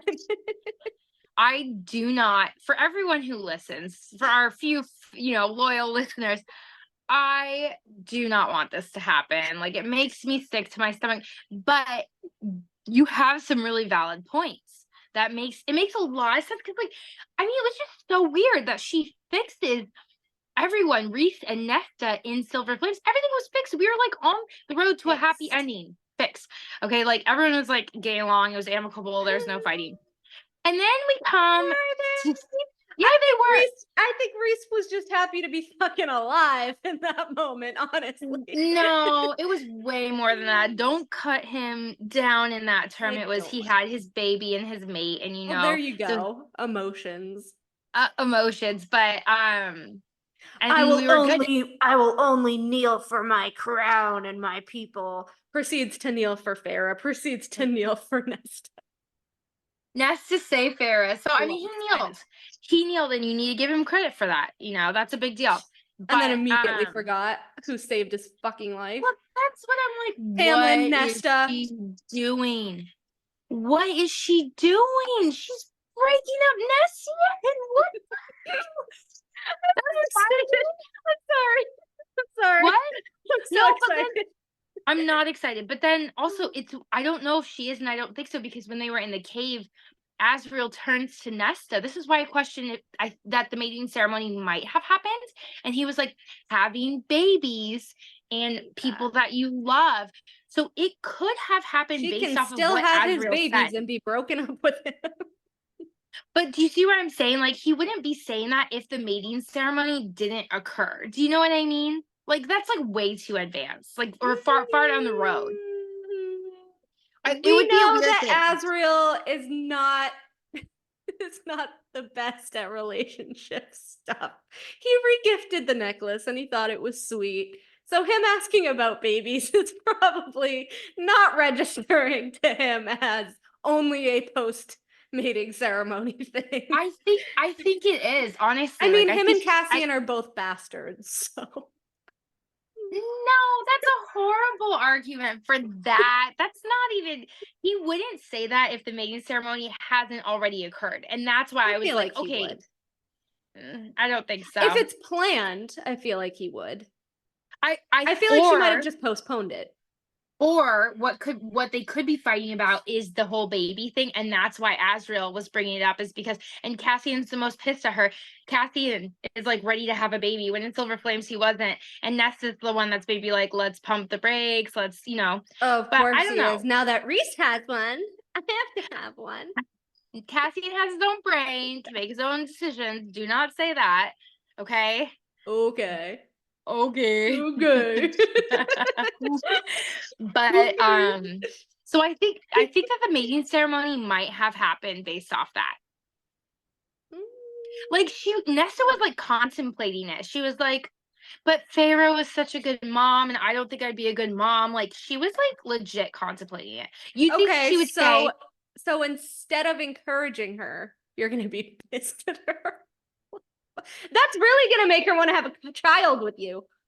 You're the most furious at her out of anybody, and you let your brother threaten her again. That's really gonna turn her on, Cassian. Really got that going for you. Yeah. The only thing I could think of is that she's pregnant already, and that's why he's so pissed at her. No, I feel like if she was pregnant, Cassian would be fucking intolerable, just like Reese was.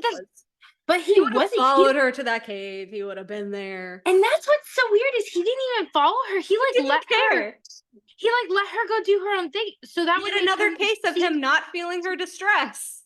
That would make some people are going to argue that makes him a more tolerable and understanding mate, that he's letting her grow by herself. No. Because that's not what a mating bond does. That's not what a mating bond does.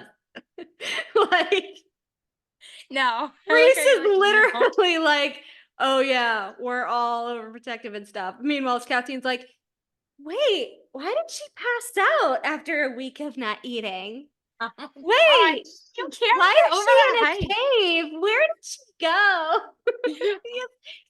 No fucking feeling from this supposed bond. Again, another example of SJM making it fucking obvious that their bond is weird. Okay, I'm stressed. Like, every time we talk about Nessian, I Because you know stress at this out. point, right? Well, the It's only reason weird. it's that last sentence that kind of like makes me a little bit anxious because like it just reminds me of the cauldron being messed with and that Azrael really was right the entire time. And like, what if the Nessian bond is But what if it is again, fake? and I've said this, it is not, it has nothing to do with the cauldron. The bonds have nothing to do with the cauldron. The bonds have everything to do with the mother. Because Lucien lunged for Elaine as a human pre-cauldron as she was being dragged to it. Had nothing to do with the cauldron. It is said that you have mate bonds from birth. Feyre was Rhys's mate from birth. Elaine was Lucien's mate from birth. You know, Hunt and Bryce were mates from birth. What is weird to me is that in the cauldron scene, we get Lucien, you know, lunging for Elaine. We do get Cassian trying to get to Nesta, but he makes it clear after the fact that what he was most upset about was that he couldn't fulfill his promise to her. It was because he promised that he would protect her. It wasn't any impulse or feeling that he got. He says in his own words, I promised her and I couldn't do it. I promised her, not I felt my mate. Not I felt that. He says it in his own words. And not done. Hold on. And post Cauldron, which I've also said, which I'll bring up one more time, Nesta does not turn to a dying Cassian on the fucking ground. She immediately runs to Elaine. If you have this mate bond that is so intrinsic for your mate, just like Lucien and Elaine was staring at Lucien. Lucien was, you know, spell cleaved to get to Elaine. Nesta doesn't spare a fucking glance to her mate dying, bleeding on the ground. Okay, this is we're gonna reread this At entire all? scene. I have it. It's actually ACOTAR, right? Yeah. It's ACOTAR, yeah. Where did my ACOTAR click go? I just had it. There it is. I want to reread the cauldron scene. She does not look at Cassian on the ground. And I always look up Met One Eye because I know Met One Eye of Russet and One of Metal is that scene. So wait, what chapter is this? It is chapter 65. Power, white and unending and hideous, barreled into us. All I knew was Rhysand's body covering mine as we were all thrown to the floor, a shout of pain as he took the brunt of the king's power. Cassian twisted, wings flaring wide as he shielded Azrael. His wings. Cassian shielded Azrael.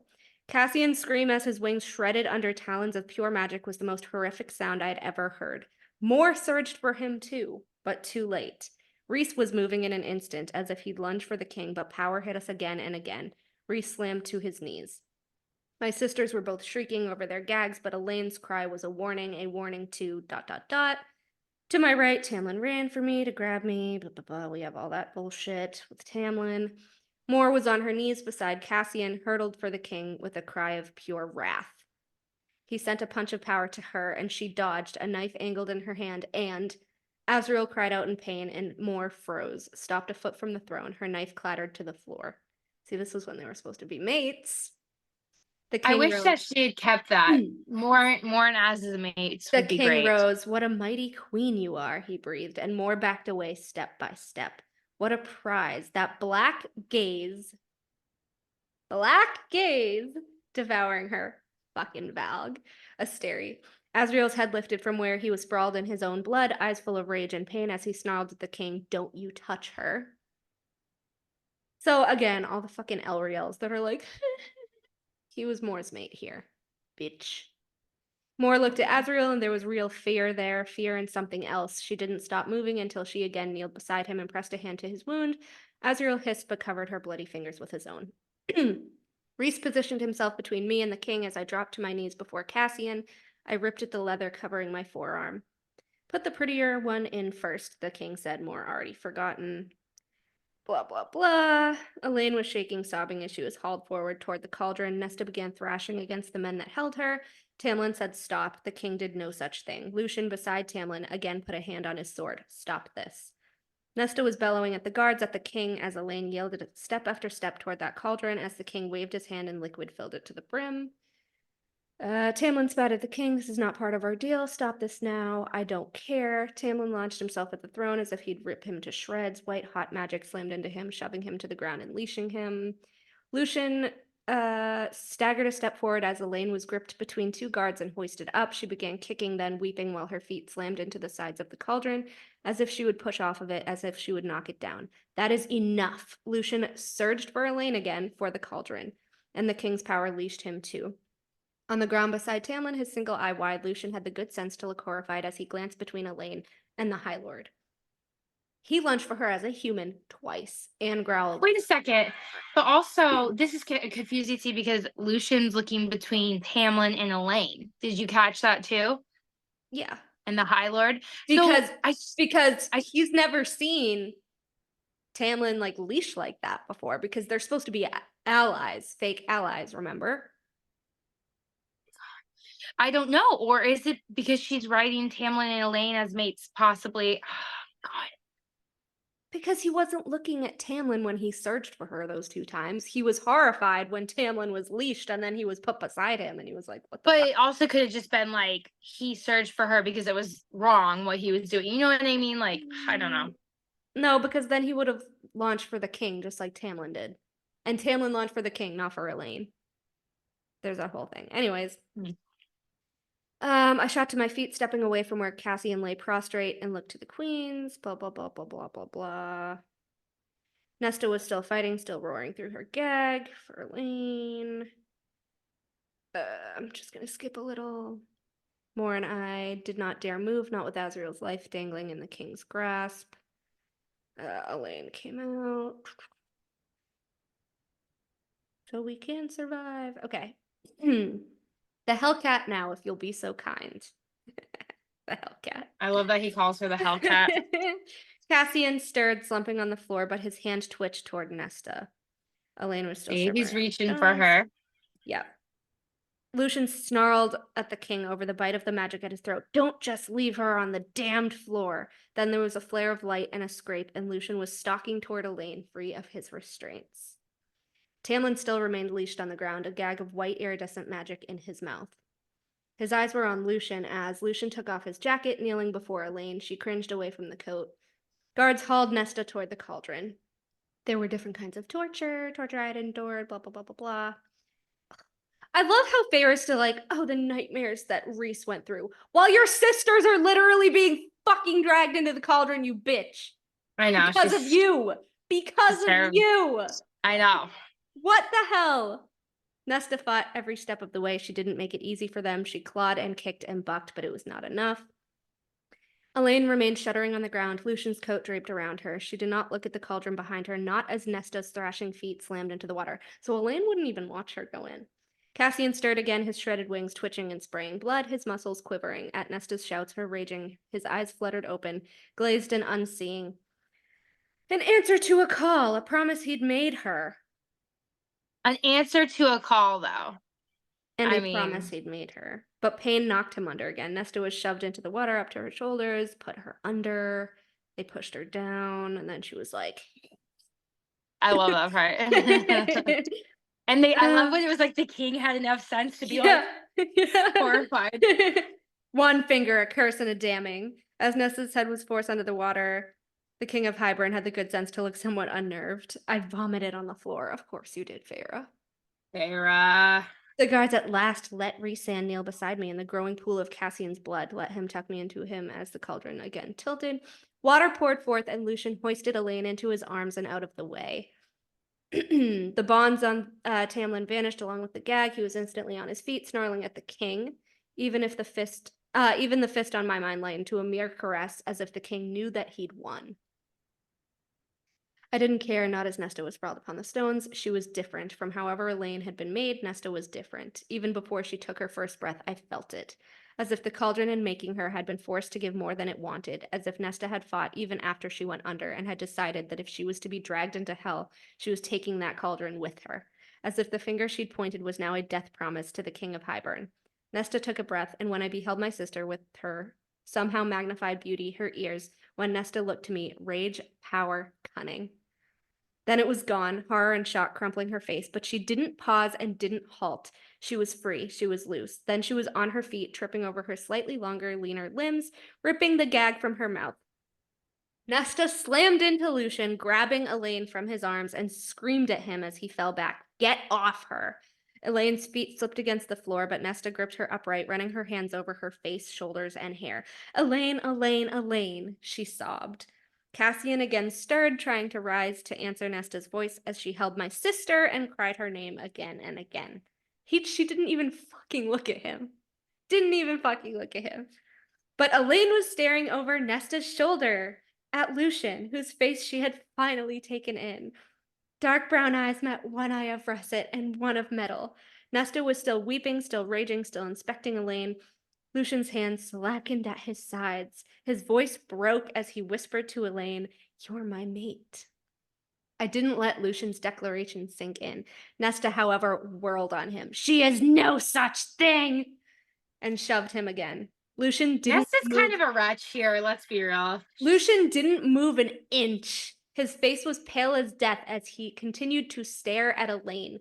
My sister said nothing, the iron ring glinting dully on her finger. The King of Hybern murmured, "Interesting, so very interesting. See, I showed you not once but twice that it is safe. Who should like to be made first? Perhaps you'll get a handsome Fey Lord as your mate, too." So the Hybern had to have seen the mate bond, too. I don't know, but Nesta, I don't think that he did. He just said interesting. You can't conclude that, yeah. But just Lucien's actions are mate actions. He didn't move an inch. He hoisted her into his arms. That's mate shit. Nesta didn't fucking look at Cassian this entire scene. She didn't look at him. He's dying on the floor. Lucien is like, "Elayne, Elayne," and Nesta's like, "Elayne." What the fuck? Rhys is all about fucking Farah. Mor is all about Az. Az is all about Mor. Nesta's all about Elayne.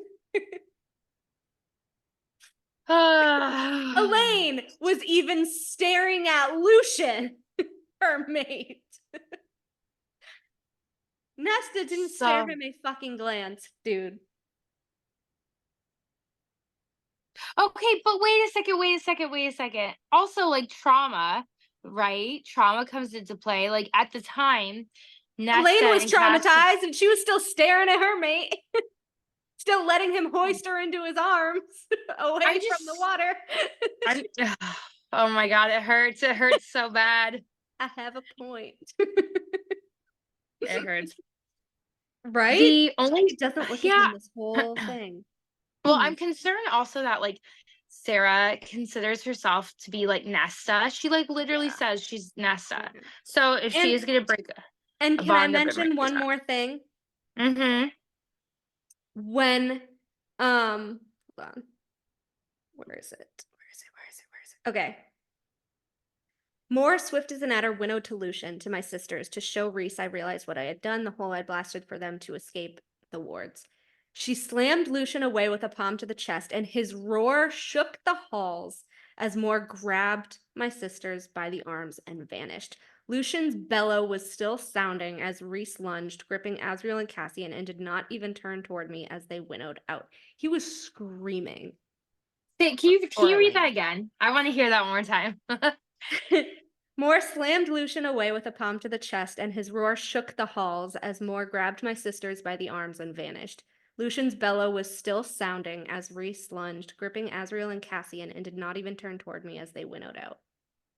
He was screaming for Elayne. Screaming.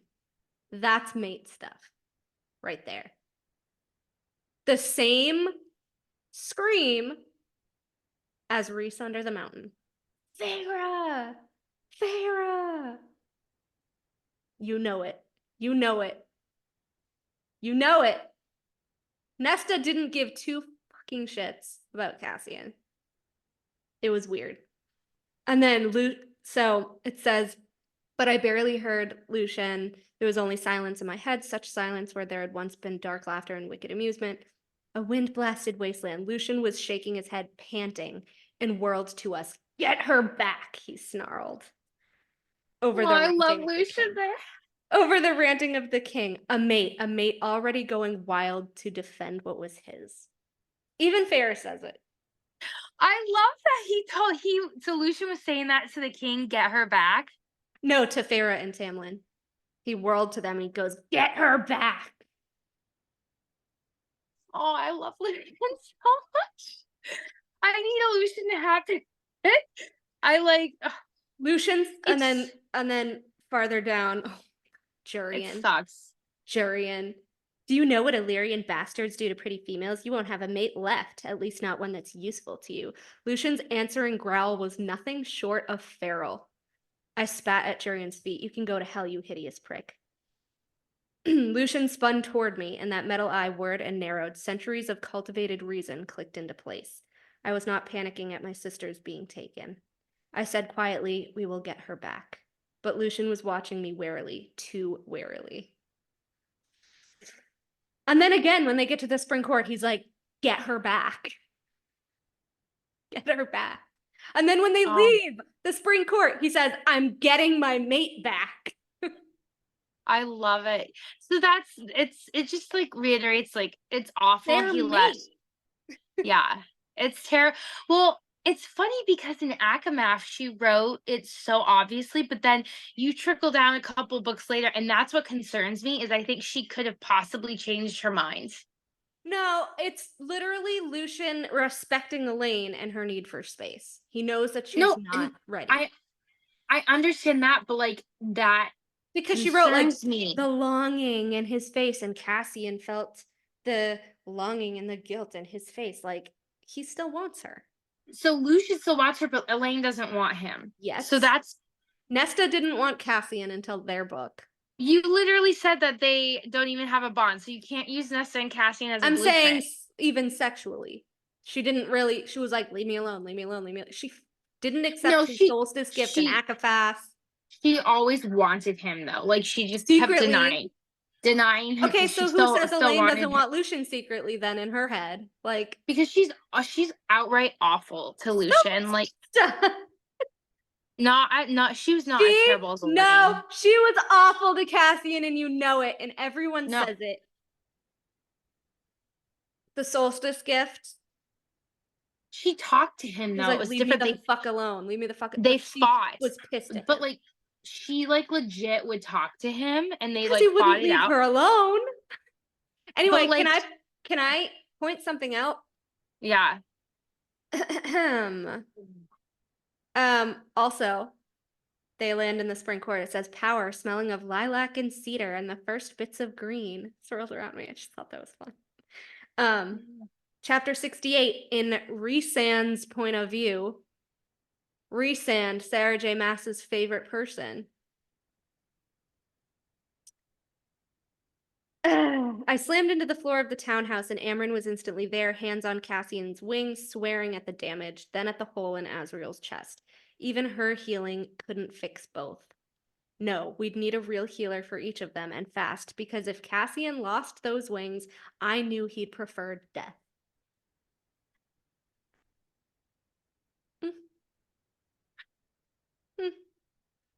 Some of the first trickles of foreshadowing there.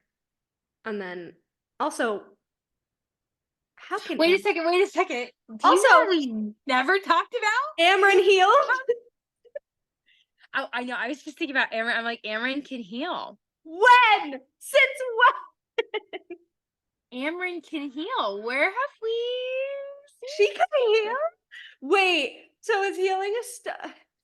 Okay. I did my chapter 2 of my crossover pick today, right? And I was thinking about like the Illyrians and the Starborn and Shadow Singers and all of this stuff. And I was like thinking about how Miriam and a couple of the people in the group were like, well, we were all thinking about like, what if the Starborn magic was like a branch off of Rod Daglin Asteri magic, and it was kind of like the mother's fail safe, like, oh, your own magic can defeat you and stuff like that. Because if that's true, that would kind of mean that healing is a starborn power, aka Daglin power, which Rune got healing, right? He had some starborn. But the thing is, he got his magic from his mom, who, if she is Rhys's sister, they would be starborn. Tamlin can heal, which means we would be right about him being part starborn. And Amren, if she was part Asteri, weird. The only thing that makes me hung up on that is the Autumn Court people, because the Autumn Court people, as we know, are kind of part starborn, but they don't have healing for some reason. And I don't know why. That's a really good question. Like Bryce didn't, Einar didn't, Lucien didn't. It's weird.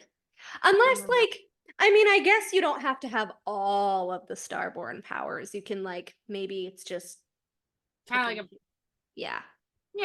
Or depending. I mean, Rhys doesn't have the starlight, and he's starborn, so yeah, I guess. It manifests differently. Yeah. Interesting. I don't know. And I was like trying to think if we have seen any. So I was just creatures like, I was like, heal. Amren, what? Heal. I know. Her hands on that, like, just thinking of that, I'm thinking of like her doing this, and that's really. She has to be Asteri. I know people are like really like pissed about the Amren Asteri theory. It has to. She has to be. She has to be. I don't know, because there's compelling like evidence for both. She's Asteri or Angel. I mean, it's like, and really, they're kind of not one in the same, but like kind of, right? Like one's a product of the Asteris. I don't know. And then it says, Rhys says, get the book out of here. I dumped the pieces onto the ground. I hated the touch of them, their madness and despair and joy. Amren ignored the order. Get the books out of here, and she ignored it. Rhys is affected by the book of breathing. I hated the touch of them, their madness and despair and joy. Amren ignored the order. Weird. Mm-hmm. Yep. And then, of course, Mor drops to the floor before Azriel. Hands shaking. Oh, Mor can also heal, apparently. Mor shoved her fingers over the wound, light flaring as her power knit bone and flesh and vein together. Oh, I forgot Mor could heal. Light flaring. Starlight. Morgan, the original bloodline.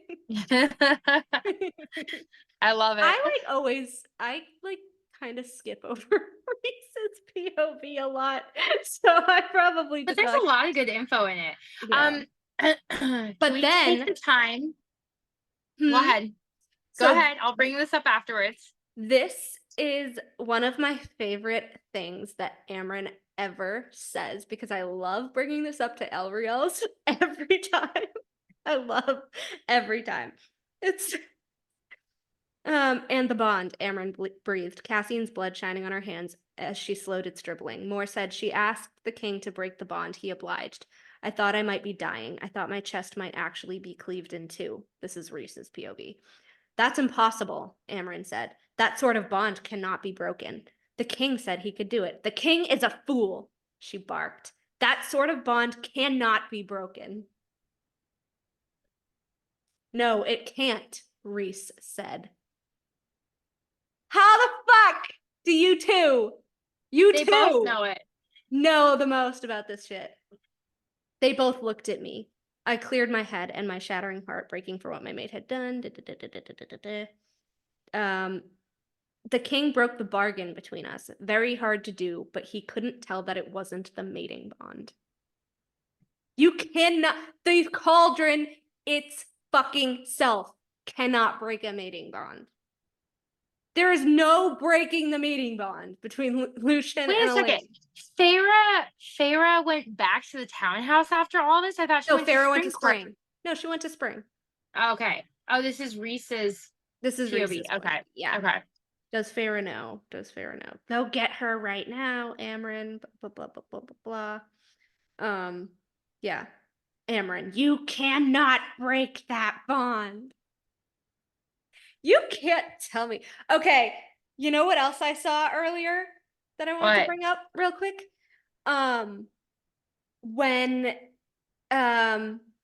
When Celine is showing them making Gwydion and Truth Teller in the cauldron, right? There is Fionn and Thea and probably one of the Asteri or whatever. And then it says that there were two other figures cloaked in shadow next to them. And so this person was trying to guess, like, who were these two people cloaked in shadow? And so they said that one of them had to have been Oleana, the priestess, who was said to have blessed Gwydion, right? But who would the other one be? Was it Vesperus? Maybe. Was it Vesperus, Thea's mistress? Because how did she know how to make things? Like, how did she make Illyrians, right? Yeah. Right. Or was it like Amren? Because how does she know all of this shit? Like, how did she know about Gwydion? I'm actually very excited to hear more about Amren. I like her way more than I like Mor, but I just want to know about her. I need to know. So I need to Oleana and know. like who the fuck else? Who the fuck else? So was it confirmed that Jessica was not Oleana? Yeah. No, because we had that theory that Jessica was Oleana and it was wrong. Yeah. No, she wasn't. Oh my gosh, I love it. So Amren we might be see Oleana in Twilight of the Gods, perhaps. We might see Oleana in Twilight and the Guards. You know what else that was really harped on that didn't come true in CC3 was the fact that you were convinced. Oh, you knew I was gonna bring it up and you could postpone it. You convinced me that he was gonna get shot in the wings with a bullet. You said it over and over again, and then it just occurred to me. Wait a minute. It just occurred. Wait a minute. I said that he might die by getting shot. I never said that it was definitively CC3. I said it was either CC3 or the Koshi War. First of all. So it could still happen because we still have the portals, and now Nesta has both fucking knives. So she can open the portals. They wouldn't take the guns. So I don't think. Well, did Randall leave a gun? I wouldn't put it past Reese to have taken one of Randall's fucking guns and put it in his trove. Randall's gun is now in Reese's trove. I'm just saying, he took Nesta's fucking sword. Oh my god. You guys, can we just talk about, I lost sleep thinking about Cassian's death in Crescent Safety. He's still gonna die. I was like in tears, like I was really upset about it. And then I remember that we never talked about it. Did you know that we never brought that up again? You did. No, you did once. Because you said, you said he was gonna die. And I said he was gonna die eventually. In either book. He is still gonna die. Or he's gonna get his real mate back. I really don't think Tana was his real mate. I mean, I want he did lunge for her to the point where they had to knock him out. You are right about that. So that was interesting. I don't know, Melanie. I mean, I think anything goes. It's possible. It's possible. I just keep going back to the fact that Nesta didn't look at him in the cauldron scene. And the fact that when he's telling them about fucking Tanwyn, he's like, yeah, she had a smile like a storm. And he was all fucking poetic about it. And with Nesta, he's like, yeah, you have nice big boobs. I mean, you're not wrong. I will admit, like, I'm a diehard Cassian fan, but like, you Those are little not wrong. details fucking stick out to me so bad. I don't know. You're not wrong. You're not wrong. He really had, like, I don't think I've ever heard Cassian say anything nice about Nesta. Nesta has like, you're a good male. You have the best heart. I love you. And he's like, let's have sex. Oh, God, that hurts so bad. I mean, you do have some really valid points.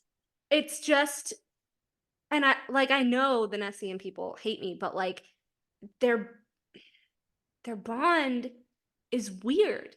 Bond is weird. Especially after the whole threads thing in ACOTAR. You have to acknowledge that. The Reese thing. The Reese thing and the Nesta thing. The Reese with, oh, perhaps there are threads to be woven.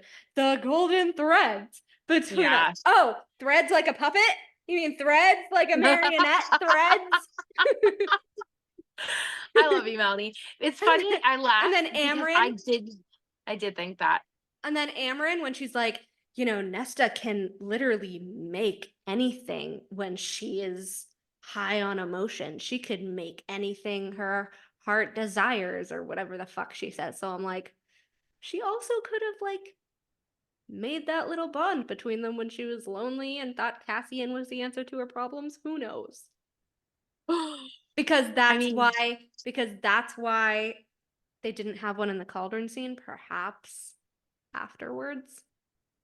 Or perhaps in the scene where she has the nightmare when Death looked toward him.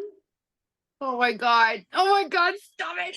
I wish that we could ask Sarah, you know, like, I wish she did an interview. We could throw these like questions out to her and she could just answer one question. That's all we want to know. You're like, one question would be confirmation. One question. You're like, is Cassian gonna die? That would be your question. She's like, she's like, you can ask me anything. I'd be like, Cassian, over here, Cassian and Nesta, we need to talk. I'd be like, wait a minute. If she gets a death question, I get a death question. Is Cormac dead, bitch? Because he ain't. Because I don't care what you say. No, the fuck he ain't. If you could ask Sarah. Also, look. I love it. Oh, I love that you have Eris with long hair because Eris has long hair and everyone draws him with short hair. And it's just because we had to do the autumn court shit tonight. And we always go off on a rant. I know. We could do it. Let's start. Let's do it. We're going to start. We're going to start. We're like, we're going to be organized. We know what we're going to talk about. 40 minutes later. Nessian. We're going to be organized. Like we always do this. We're like, we're going to be organized. And then we always come to Nessian and Lucien over Cormac and Cormac and now the Valkyries that really aren't dead. By the way, if I didn't say this on the last episode, because I forget if I actually put it in the show, I did start the CC ACOTAR Tog crossover book. Woo! Go girl. That everyone wanted Hopefast to be, but it's going to be post Hopefast. I posted chapter 2 today. It ended up being 5,500 words. Oh my gosh. Sorry, I'm like sweating. My room is so hot. Okay. No, that's why I wore a tank top. I love it. And it's called Twilight Entwined. There's gonna be a lot of fandom theories in it. I love that you're using the fandom theories, which is what we want to see. I'm basically writing the Hopefast that everyone wanted. So you guys should support me. It's on it's on Archive of Our Own. Twilight Entwined. My username is A Court of Love and Healing.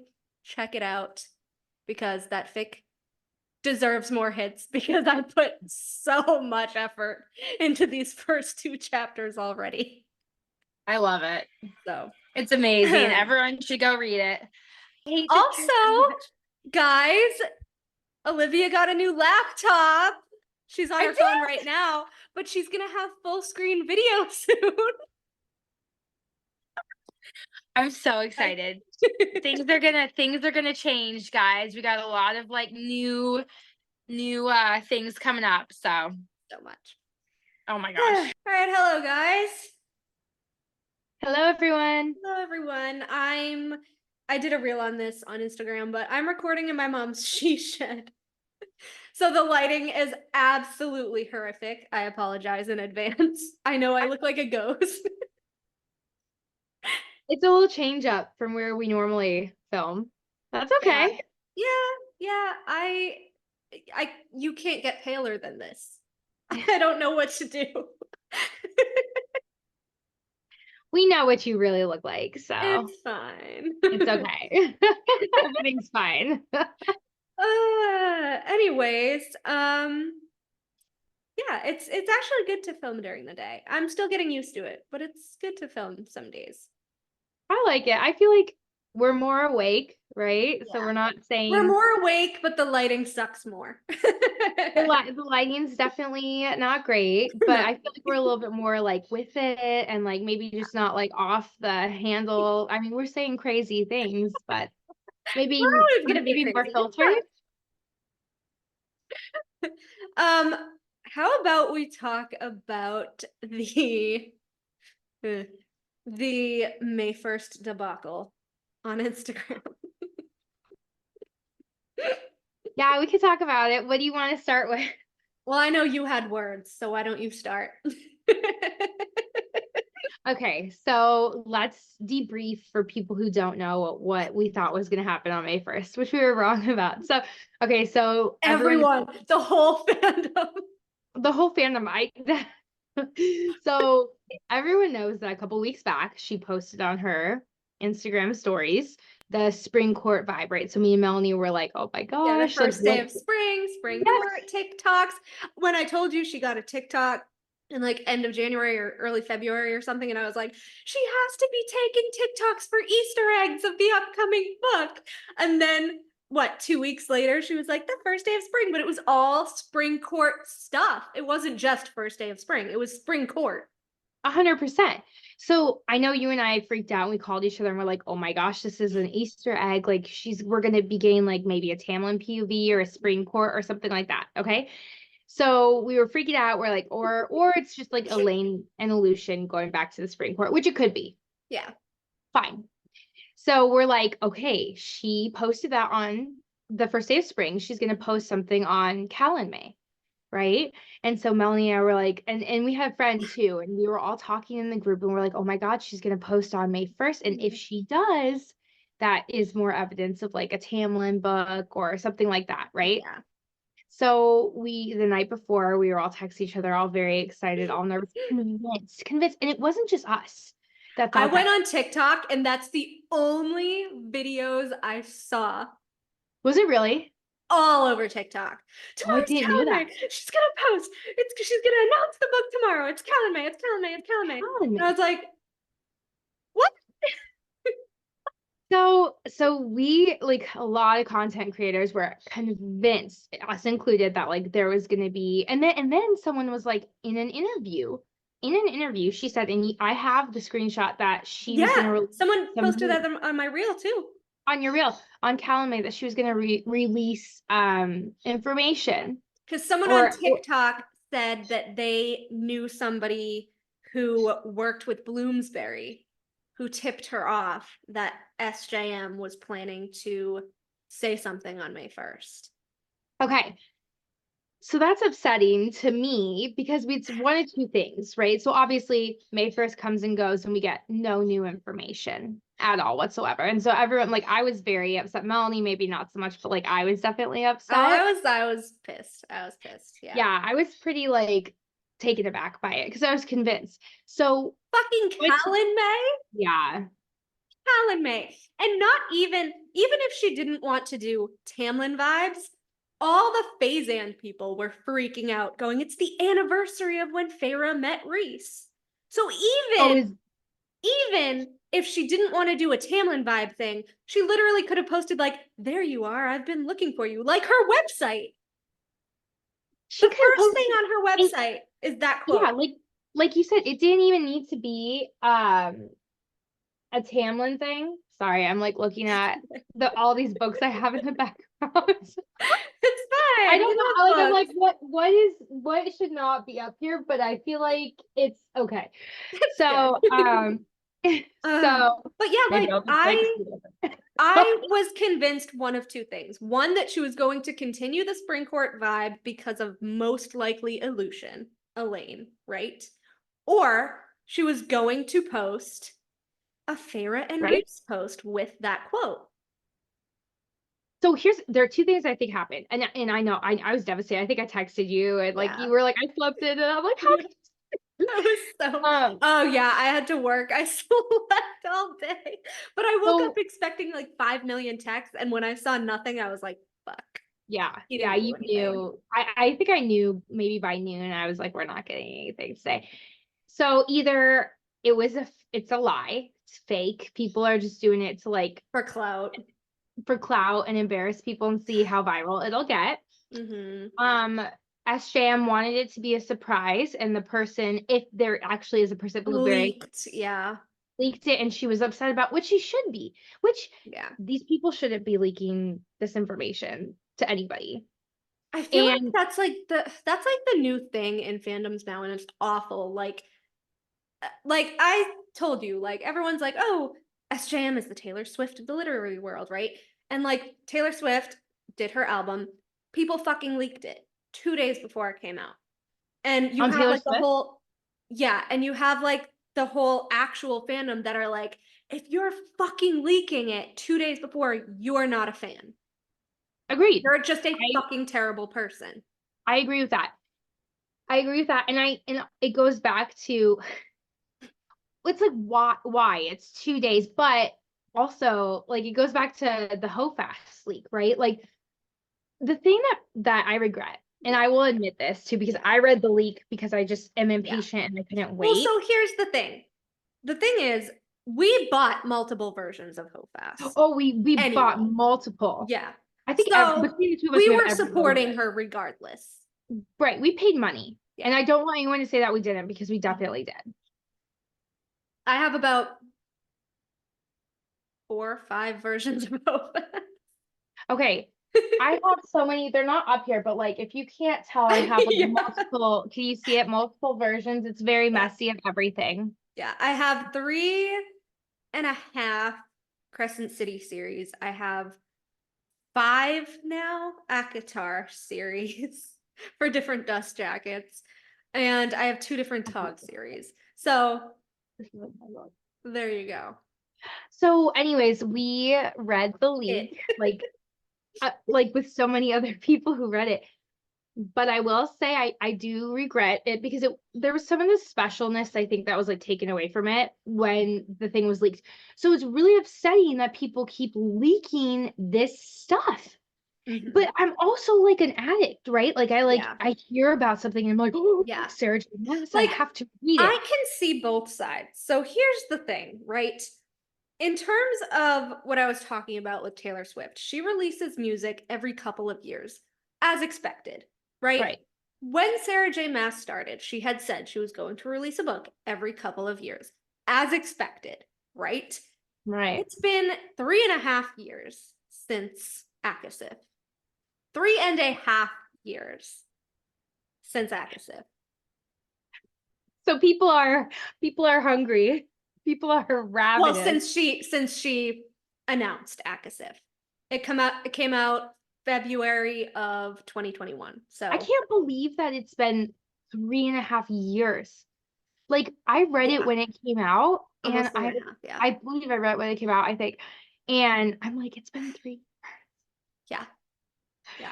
And then she repeated in her Today Show interview, oh, every like 1.5 to 2 years. Where is it, Sarah? I don't know. 3.5 years.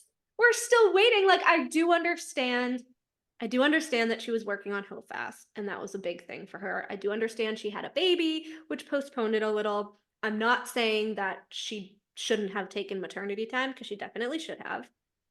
But now she's been touring, now she's been doing interviews, now she's been doing all of this stuff.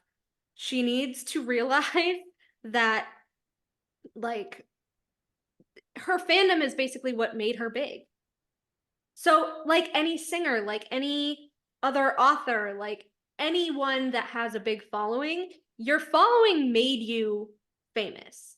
So you do have some sort of obligation to the people that made you, like, that made you what you are, you know? Well, I think, That's what I yeah, think. that's the big fight right now, right? Is that you have people who are like, and I think Taylor Swift said this too, that like their fans are becoming way too expectant, or like they have these like expectations, which it's hard for them to say that because they're the ones that created that expectation of people. So really, That's what I'm saying. Yeah. it should be a Like, compliment. if you set the precedent and you Yeah. let it go, and then you let everyone run wild, you let everybody basically destroy each other in the chaos, Which and is happening. and then you thrive off of it and continue to say nothing, not even address it.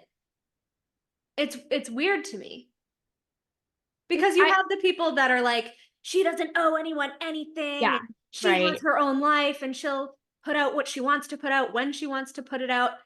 Again, I get that, but she would not have the level of fame that she has without her readers. I agree. So I agree with that. And because I think that they need to take some responsibility, like the creators in general, artists. Yeah. A lot of artists are like, you should be just, basically their attitude is like, you should just be lucky that I'm creating this for you. And I understand that. Yeah. I do, but at the same time, like, we're not terrible people, we're your fans, you know? Yeah. So, but I will say this, after the Hofast incident, which is what I will always refer to it as, I would rather her take as much time as she needs. If she needs 2 more years, honestly, truly, I want 2 more years, because I want something that's so good and the quality so high. I want a book like ACOTAR. Yeah, when you rush it, yeah.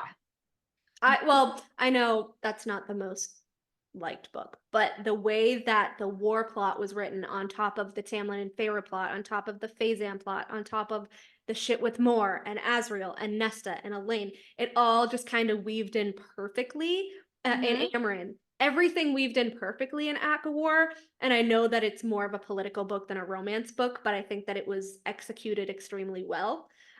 Whereas Hofast was kind of messy, and not really interwoven that well. The scenes jumped a lot and weren't as conducive to each other, I guess. But I want a book that gives us the feeling of the first 5. Yeah. You know, and Hofast, again, I loved the Prithian parts, and I did like the history stuff, because of course I love the information. Like, I love the little connections and the tidbits. So I loved like the hologram stuff. I don't know if I would have wanted it to be a hologram in particular, but that's what we got. We got the information from that, and I just felt like she didn't really answer any of the actual questions in Hofast. And I know people are going to say, well, it was a Crescent City book, it wasn't an ACOTAR book. Okay, and I do get that. I do. But the way that we've said, like, Rhys wasn't even there and it was his line. And, you know, why did Thea and Fionn have like blonde hair, but their daughters had black hair?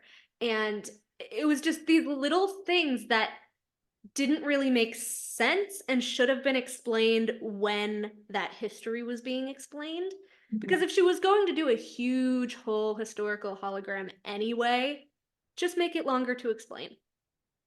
Yeah, we would have eaten that up. I don't think that there's any, but then again, I think that her editors make her cut down on stuff, from my understanding of it.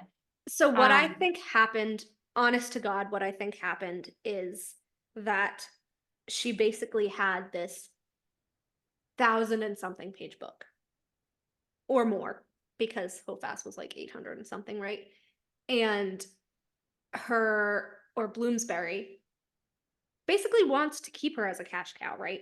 So they decided that, you know, they would introduce the crossover in Crescent City 3, see the reactions, see all of the worlds kind of coming together, but still keep all of the major information out of it, so that people are pining for that information, right? And then what did they do?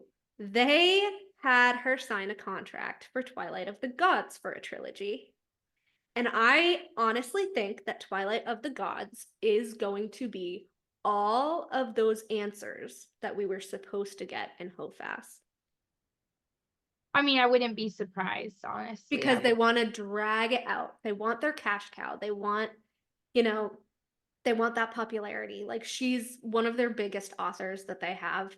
And I think, honestly, if she had shoved everything into Hofast, I don't think she could have done it justice in that little amount of pages anyway. Yeah. I think it does need to be at least a trilogy like Twilight of the Gods, because if you really think about all of the questions that everyone has from ACOTAR and from ACOSF and even from Tog, there's even some unanswered questions from Tog that people have. She wouldn't be able to shove all of that in that one book. And Probably I not. feel like just all of those details have to be fleshed out so that we can actually understand lauren because you and me go crazy. Some of the rest of the fandom go crazy with all these theories, like the Lauren thing, and is Tamlin and Lidia actually related to Aelin, and were this, and was this?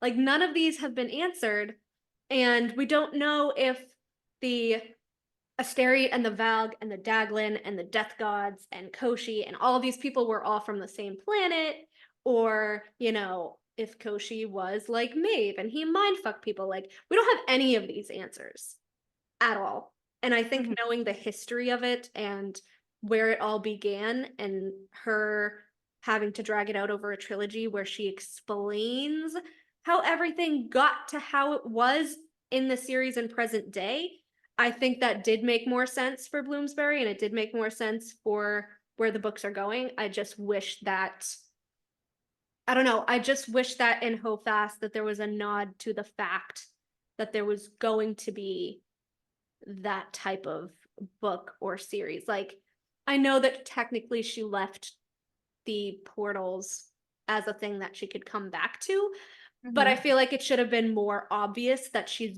going to come back to them instead of just maybe. Yeah. Because you're going to have to explain all of this shit. Okay, That's but my that's a very fan thing to think, because in her mind too, she might be like, I might not explain it. You just might need to put the pieces together. And I think that could be a thing. Like, what she should have done is at least answered like one something. Like, she could have That's what Lydia, I'm saying.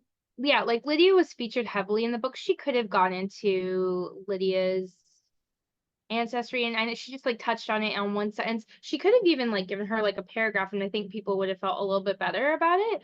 But that was actually one of the things that I wanted to say on the podcast, because I'm still actually stunned that people aren't seeing that Lidia is from Aelin.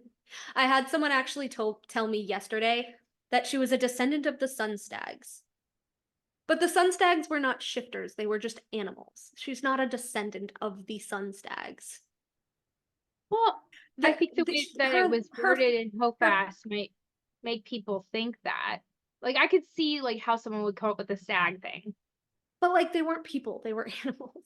Like, so what I feel like happened, and again, we don't really know, but what I feel like happened is that from her father's line, which came from Rowalin's line, there, someone from Rowalin's line ended up mating with a shifter, basically. It trickled down into a Sunstag shifters, basically blessed by Mala and Brannon, in preparation for the next coming of Aelin, which would be Lidia. And so then you would have a Firebringer and a Sunstag in one person who is super powerful, which would be Lidia. And I posted something on my Instagram, which actually proves that, to me, that Lidia did come from Aelin's line. So it says, which this is what I've been saying, that there was no other Firebringers except Aelin. And I actually had a big like argument about this on one of our groups, because someone's like, you don't know if there was another Firebringer from Brannon's line that wasn't Aelin's line. I was like, yes, I do. It is said in Tog there isn't. And they're like, I don't remember that. I don't remember that. And I was like, I swear to God, like, I'm gonna find it, you guys. I'm gonna fucking find it. And I found it. And it says, the Galathinius house inherited her true fire magic. There were no Firebringers in the Galathinius line after Brannon and Mala other than Aelin Galathinius. She is the current heir of Mala's true gifts. It says she was the only one, which means she had to have gotten it from Aelin. Yeah. Right? Had to. I mean, there's no other explanation. Yeah. There's no other Firebringers. She got it from Aelin. And then she's it says, totally a Aelin descendant. I mean, yeah.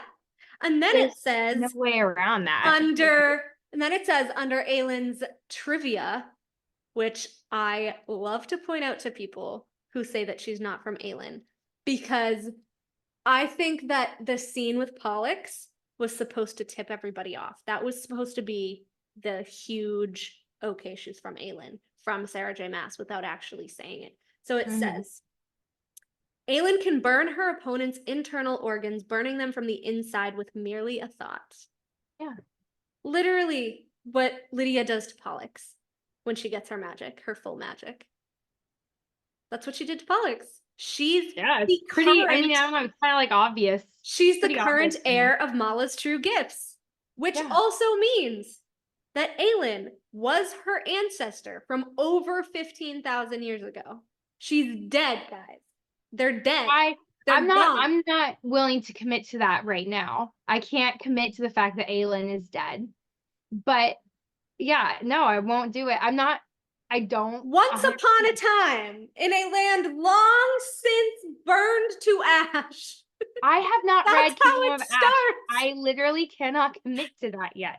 I'm in the I'm like, you guys, I finished Assassin's Blade, which we'll have to talk about. I am now on Crown of Midnight, but I won't say anything until I'm done with Tog. But I'm on like a roll now. I'm going pretty quick, like now that I've done. But honestly, if Aelin was still alive and still looked like an 18-year-old, and Lydia's like 40 something, looks like 20 something, that's fucking weird. No, they're dead. No, that's totally possible, because look at Lauren. Yeah, but she wouldn't look younger than Lidia. She would look around the same age as Lidia. But again, if we're considering that Aelin and Rowan and all of them are still alive, who the fuck buddied up to Rigelus? It would not be Rowan. After the whole Valg fight? I mean, we don't know. It could be anybody from their house. It could be any of their children. Her line. We have no idea. But if they were alive, they wouldn't fucking allow that. Like, Aelin almost fucking dies, keep kicking the Valg out, and they're just like, okay, honey, have fun with Rigelus. Like, what? I think happened. Nobody will convince me that that happened. That's what the new series is kind of about, right? It's going to be like their grandkid or great grandkid or whatever. They're dead. They're dead. I'm not. And the other thing is when people are like, well, she saw through the gate and she saw Phasand and she saw Crescent City. Okay. I'm going to read you a quote that says, the Asteri reached out of a hand through the gate, through space and time. And then we have, this is from Akasif, which again, I always bring up and nobody likes to know. Nesta says, what is Meryl researching? Gwen frowned. Lots of things. Meryl's brilliant. Horrible, but brilliant. When she first came here, she was obsessed with theories regarding the existence of different realms and different worlds, living on top of each other without even knowing it. Whether there is merely one existence, our existence, or if it might be possible for worlds to overlap, occupying the same space, but separated by time, and a whole bunch of other things I can't even begin to explain to you because I barely understand them myself. Some philosophers believe that there are 11 worlds like that, and some believe there are as many as 26. Now, the harp and everything. The last one being time itself. She fell through all of these worlds, which means she fell through time itself. And this is basically Sarah J. Maas saying they're not the same time period. They're not concurrent. Because if they were, she would have said occupying the same space and time. But she said occupying the same space, but separated by time. And even Bryce says in CC3, when she is in the Hewn City dungeon, she said, what if, Lunathian's time doesn't work the same as here? And then she gets back to Crescent City. And when they tell her, like, it's been 5 days, she's like, it's been 5 days? And she's confused because they're separated by time. There's a difference between worlds. So even if Crescent City and ACOTAR were separated by like 1 or 2 days, right? ACOTAR and Tog could still be separated by years, and then Tog and Crescent City could be separated by like 30,000 years. Like they're all separated by time, but they're stacked on top of each other. So Aelin fell through time because it says time itself is a world, is a realm, and she fell through all of them. So she saw the future of ACOTAR, which was, Feyre being pregnant with Nyx, and she saw Lunathian when she fell in, which I think it was Lunathian post Asteri War, CC4, when everything's up and running and they're not being eaten by the Asteri. So I think when she fell through time, she saw the future of ACOTAR and the future of Crescent City. But it wasn't the future of ACOTAR because she saw Rhys and Feyre out on the balcony and Feyre was pregnant. So it was the present of ACOTAR. What makes you think that it was the future? Well, so I'm saying it was the future to Aelin. Okay. It was the future to them. Yeah. So what makes you say that it was a CC4 that she fell into?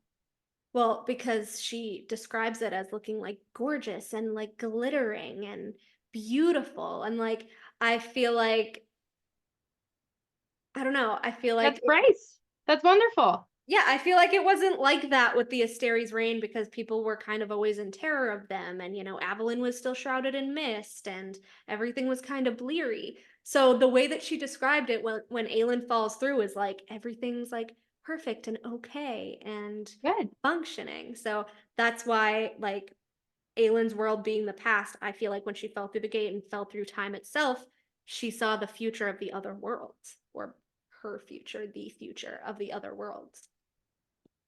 I mean, it's definitely a possibility. I don't know.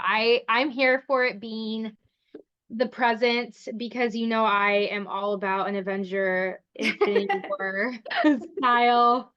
We could still have that with Twilight of the Gods. And that's what I'm saying. I'm holding out for it. I'm convinced it's gonna happen. So, but see, I'm kind of on the side of the big Tog people who are like, seriously, just leave them alone. Have it be the past. Have them have lived their amazing lives, and leave them the fuck alone. Like, Aelin already went through fucking enough. You haven't read it. You haven't read it yet. She goes through fucking enough. She doesn't need to be involved in anything else. Let her live her goddamn life. Let her have lived it with Rowan. Let them have died peacefully in each other's arms. Unfortunately, their fucking spawn screwed up, but they couldn't control that. But I also like to believe, I said this to someone yesterday, I like to believe that Aelin obviously was descended from Mala or whatever. So if she died and Rowan died, they could have descended into like godhood. So I like to believe that Aelin was actually the one who like saw Lidia and was like, she's like a version of myself. And then Aelin was the one who gifted her with that magic. Because if you think about it, Lidia grew up, she had an awful abusive father, which would be like Arabin, right? Mm-hmm.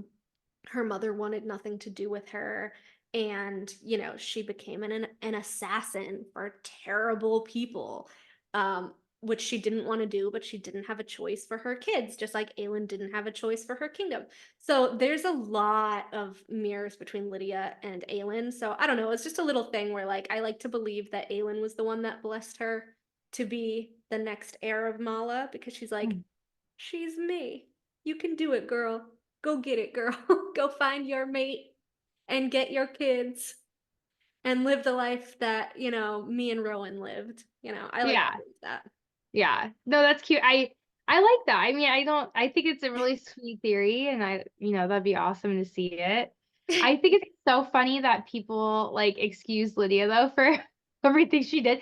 I mean, like no one talks about it. You know what I mean? Like she was freaking horrible up until CC3, did horrible things to I people know. consistently, and everyone's just like blowing past it. And they're like, Lydia carried CC3 on the back, and we let her back, Yeah. and we loved her so much. And like, I'm like, Like, what? I like Lydia, but she's not my favorite. Like, Aelin wasn't even my favorite. I know that she goes through a shit ton, and so does Lydia, but they're not my favorites. I actually get really mad when people, like, not execute, when people, like, blame Rune for being pissed at her. Like, he had every right to be pissed at her. She fucking Totally. tortured him. He had every right. Yeah, that's And they're like like, not. he was acting like a child, and all she wanted to do was talk to him mind to mind, and he was like, you're dead to me, and all this shit, and all he had to do was talk to her. But I'm like, I understand you, Rune. I understand you, Rune. I don't He had a understand hand in why torturing him. nobody gives grace to like any of the men in the series. It's like kind of blows my mind because it's Blows my all mind. about like the women and like and I understand that that's like the whole point is like women Yeah. empowerment and stuff like that, but also the men have every right to have those feelings and They they have should every be right to be validated. upset at their partners for bullshit. Yeah, they both like that's crazy to me. I don't know, that's really weird that people What I was a little confused about is that at the end of CC2, didn't he know that she was his mate? And yeah. then CC3, it was like they didn't really know yet, or it hadn't really like snapped yet. And so that's why he was blocking her out, because he was like confused about who she was. But then she goes in and she takes part in his torture. So I completely understand him being like so fucking confused. Like, okay, you were this evil person and I hated you. And then you became like my confidant and my everything. And I thought we were mates. And then you protected me in that cell earlier and protected Bryce in that cell earlier. And now you're back to being your awful self and you're taking part in my torture, knowing that I could very well be your mate at some point. So I Knowing totally that understand. they knew they were mates. I don't think they were questioning it. It was like Well, you're Rune my was mate. questioning it. Rune was questioning it because he's like, how could I be mated to such a terrible fucking person? And like he was angry and rightfully so. Rune, I'm not mad at him for being mad at her for as long as he was. I would have been mad at her more. Lydia got off pretty like Really well. easy compared to like Nesta and everybody else that has been dragged through the coals and the mud over what they've done. Like Lydia slaughtered like thousands, like she had a necklace literally to show that, and everyone's like, "You go, girl!" Like, so happy for you. Oh, well, she tried to get a couple people out when she could. She tied And like, cement blocks okay, to Sophie's feet and dropped her in the bottom of the ocean and crippled Cormac emotionally because of that. But she's cool now. I I like Lydia. mean, I have no problem with her, but like, devil's advocate, she did think that Sophie was going to be rescued. I did think she fucked up with the time. Like, she's human, girl. She ain't gonna survive as long as you would underwater. I think she should have known that as the Hind and someone who's that smart, but like, or like she could have tied like the metal around the cement a little bit looser, so like yeah, and been like, Sophie, play along, and then slip your feet out, and then you. like, I don't know. I Yeah, don't know. like But I I mean, I do like Lydia, but I'm more of like a Rune person, and I'll stand up for Rune Boy over Lydia. Like, over Lydia. Me too. sorry, sorry, not sorry though. I Sorry, don't not know. sorry though. Yeah, and just like I do get that she did it with her for her kids, and that's admirable. Like I do get that she didn't enjoy it. Obviously, she didn't enjoy killing people, and she was kind of forced to because then if they found out about her kids, they would have killed her kids. I get that. I'm not a mother, you're a mother, but I still get that. Um, But I get having to do things for, I understand. I understand why she did what she did. I understand it. But it's the age-old argument is like, are you excused and exempt from what you've done? yeah. And it's the same with Aelin. It's the same Yeah. with Feyre. Are they excused for what they've done? But Tamlin isn't. He fucking spies to save all of Prithian from Highburn, a dude that's been fucking torturing him since he was a little child. And nope, he's a traitor. Nope, no grace. No, no grace. You weren't spying. You were a traitor. Fuck no you. grace for Tamlin. No grace for Nesta, who was just kind of nasty to everyone around her for a hot minute. No grace. She never like personally killed anybody, but fuck Nesta. I know. And honestly, when I went back and did my last reread, she only flips her shit when people push her. Just like Tamlin. They only flip their shit after they're polite about it. So they'll say, stop, or leave, or don't do this, or get out.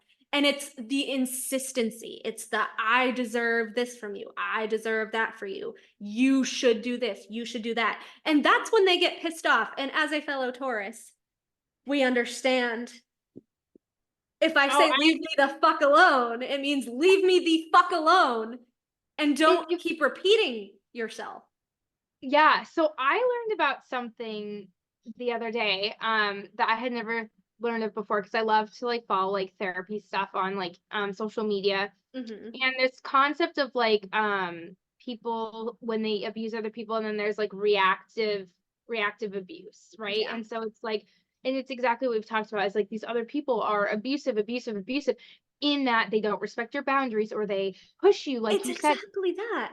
And you tell them, stop like narcissistic people, and you're like, stop it. Feyre is the Feyre and Rhys, both of them. Example. Very narcissistic. But then when like someone tells them to stop, they're like, whoa, you can't do that to me. How dare you do that? Okay, yeah.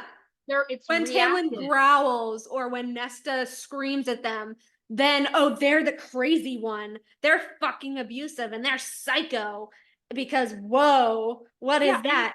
And like, I've seen people say that Tamlin's abusive just because his claws slip out. Like, he's not using them. He's not allowed to be angry. It's like absolute insanity. It's like us making a face. Like, it's just something that happened. I know. And like Feyre was like so appalled by, the claws are slipping out. Like, he was like this on his chair. It's not like he was slashing across your face. Yeah, I know. That's what I mean. He's allowed to feel emotions that might trigger that type of reaction. Like, there's just no grace. I mean, it's really kind of crazy. It's that like Tamlin with the claws. It's Nesta with the eyes and the cold flames. It's Eris with the flames. It's, Azriel with his shadows. It's Rhys with the darkness. And it's like Feyre with all of her things. When she attacked Baron, and I don't care what anyone says. Like, she tried to drown him. She was completely out of control. She had like water and like fire. Tried to drown him, burned Lady Autumn, burned Eris. She burned Lady A, so. Yeah. So and then like Rhys. And I will never, ever, ever, ever let anybody forget that Rhys fucking blew up a room too. I will never let that go. I'll never let that go. Thank you, Sarah J. Maas, so much for giving us Tamlin fans some fucking fuel against the fact that people think that those fucking explosions are purposeful, because they're not. No. I don't blame Tamlin for it, and I don't blame Rhys for it. As I've said before, the only thing you can blame them for is how they react afterwards. Totally. Tamlin was apologetic. Rhys was not. Feyre was not. Not a sorry for burning Eris or Lady Autumn at all. That scene makes me so mad. They're just the most narcissistic people, and I can't. But I honestly think between Feyre and Lucien, if you're like, who is the more narcissistic person? Rhys. Personally, Feyre. Oh no. Feyre. Well, so here's my thing. I think that Rhys is heavily influencing Feyre, because Feyre was not like this. I don't. Feyre was not like this in book 1 until she was Rhys's mate, until he conveniently let her in his head. And then he's like, oh, you know, an experienced Daemati could not let you out of their head and you would have no idea. Remember, we talked about this. He let her out, and that was shown. He let her out. He's not in her head. There's no way that's not happening. But he also is the one that trained her, so he could literally go into her head whenever the fuck he wants. Like at the meeting, when she's feeling bad for what she did to the Spring Court, he literally like puts a hand on her knee. And she's like, he put a hand on my sparkling knee. And then she's like, I blocked it out. I'm like, that is fucking fishy right there. That's Feyre. I'm pinning on Feyre. So I'm trying to look up what? They're both bad, but I feel like Rhys is like, he's older and he's an experienced Daemati, and I feel like he knows exactly what buttons to push. He knows exactly what words to say to get her to do what he wants. Like we saw that with Tarquin, with the fucking book, after, you know, he used her as bait and everything. And he's like, oh, you know, your certain gifts could be helpful to get the book. And like, you're the only one who can do it. And he's like, of course it's like your choice or whatever. But like if Hybern invades, you know, we're kind of fucked if you don't. Like, that's not a choice. That's a manipulation. That's gaslighting. If you do this because you have the powers to do this, or people die. That's not a choice. And he does that all the time. He does that all the time. To Feyre, to the inner circle. He does it all the time. And Feyre is not seeing that it's gaslighting. So then she picks up those habits. And then she puts them to use. Just like when Tarquin confronted her about the Spring Court. What happened? She was like kind of sort of beginning to feel bad about whatever. And then Rhys steps in and he's like, you don't talk to her that way. She's High Lady of the Night Court. And he's like, you're in my fucking court. What are you talking about? Like, what? And Feyre was like, and then Feyre was like, I spared him from apologizing. Like, that's a Rhys move. That is a Rhys move. I don't know. I think that's also a fair move, because if you go back to book 1, conversely, like I think she did show these signs of her personality back in book 1, because if you look at her view of how she saw her siblings, right? Of how she was like, I'm the and like I said, I think that maybe her siblings didn't help, but like the fact that she's like, I'm the only one that takes care of them. I go hunting. They don't do anything. They're horrible to me. But just her view of the people around her, it's justified that she felt that way. But like, is it truthful? And I think, yeah, and I think that we can see that in how she assesses all of the characters throughout all of the books. She's skewed. Yeah. Well, this is why I hate how the fandom takes her word for shit, because we have the context that proves otherwise outside of her POV. Like she said, you know, I do everything and they do nothing and all of it. And she went hunting, and I brought this up before, but Nesta's boots, oh, they're shiny and new. And then like Cassian sees them and he's like, there's holes all over them. And like, how was she walking in these for winter? And then we have Feyre in Akamath when she gives the soup to Rhys and she's like, I cannot cook. So who the fuck was cooking the meat that she was bringing home from hunting? Because it wasn't her. And you know for damn fucking sure it wasn't Papa A or Elaine. So it had to have been Nesta. And then who was doing the laundry? The disgusting, nasty, whatever, probably from a bucket with a little bit of soap. Who was doing that? Not Feyre, not Elaine, not Papa Archeron. And the fact that Nesta says in the scene when Feyre comes back with like the deer and the pelts and everything, when she's like, get out of those nasty clothes, you smell like a pig, or whatever the fuck she says. Nesta's clearly fucking doing the laundry. Like, so Nesta's doing the cooking, the cleaning, the laundry, chopping the wood, and she has fucking holes in her boots. And Feyre's like, she's so ungrateful, and she just wants new boots because she's so ungrateful for what I do. And like, we have all the context where Nesta was doing equally as much as Feyre. It was like, it's like the old-timey version of like a marriage, right? The father goes out and provides, and the mother stays home, does the cooking, does the cleaning, does the child rearing, does all of this stuff. And it's equal work. It's just two different work. Like, it's two different things. Yeah. but different it's an jobs, roles. equal partnership. Right. So Right. Feyre was hunting. She was taking on like the male role of the household, but Nesta had the entire female role of the household. So she was doing equally as much. But okay, so that's exactly my point, is that Feyre has been like this since book one. It's not Rhysand's influence. This is Feyre. This is who she is. That's Feyre. This is all Feyre. And the reason that Feyre is Rhysand's mate is because she is like that.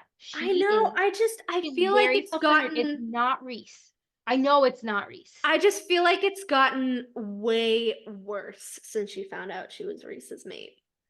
100%. Like the spring court thing. You think book one Feyre ever would have done that to Innocence?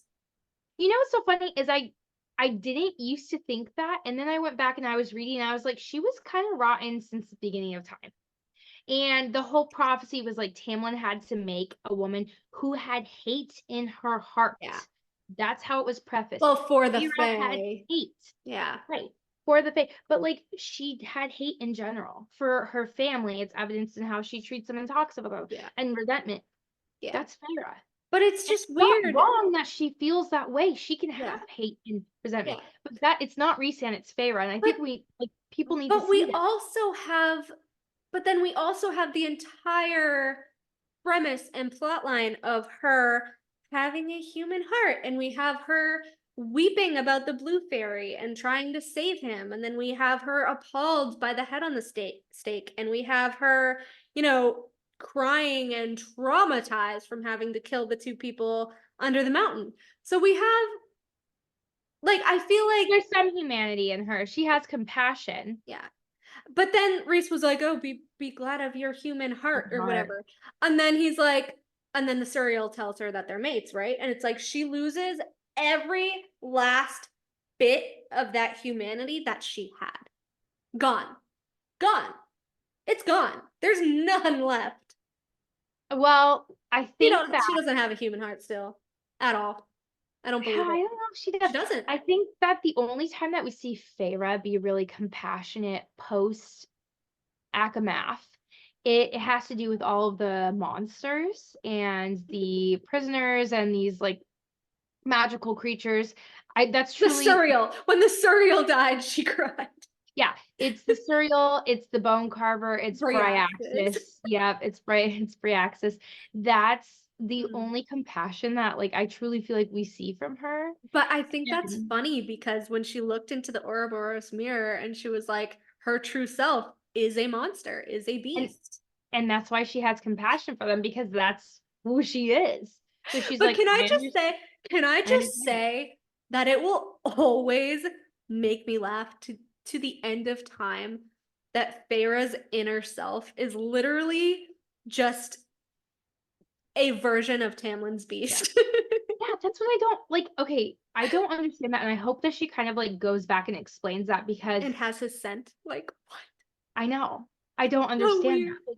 So she gets all these powers and then she looks at herself and it's the female version of Tamlin.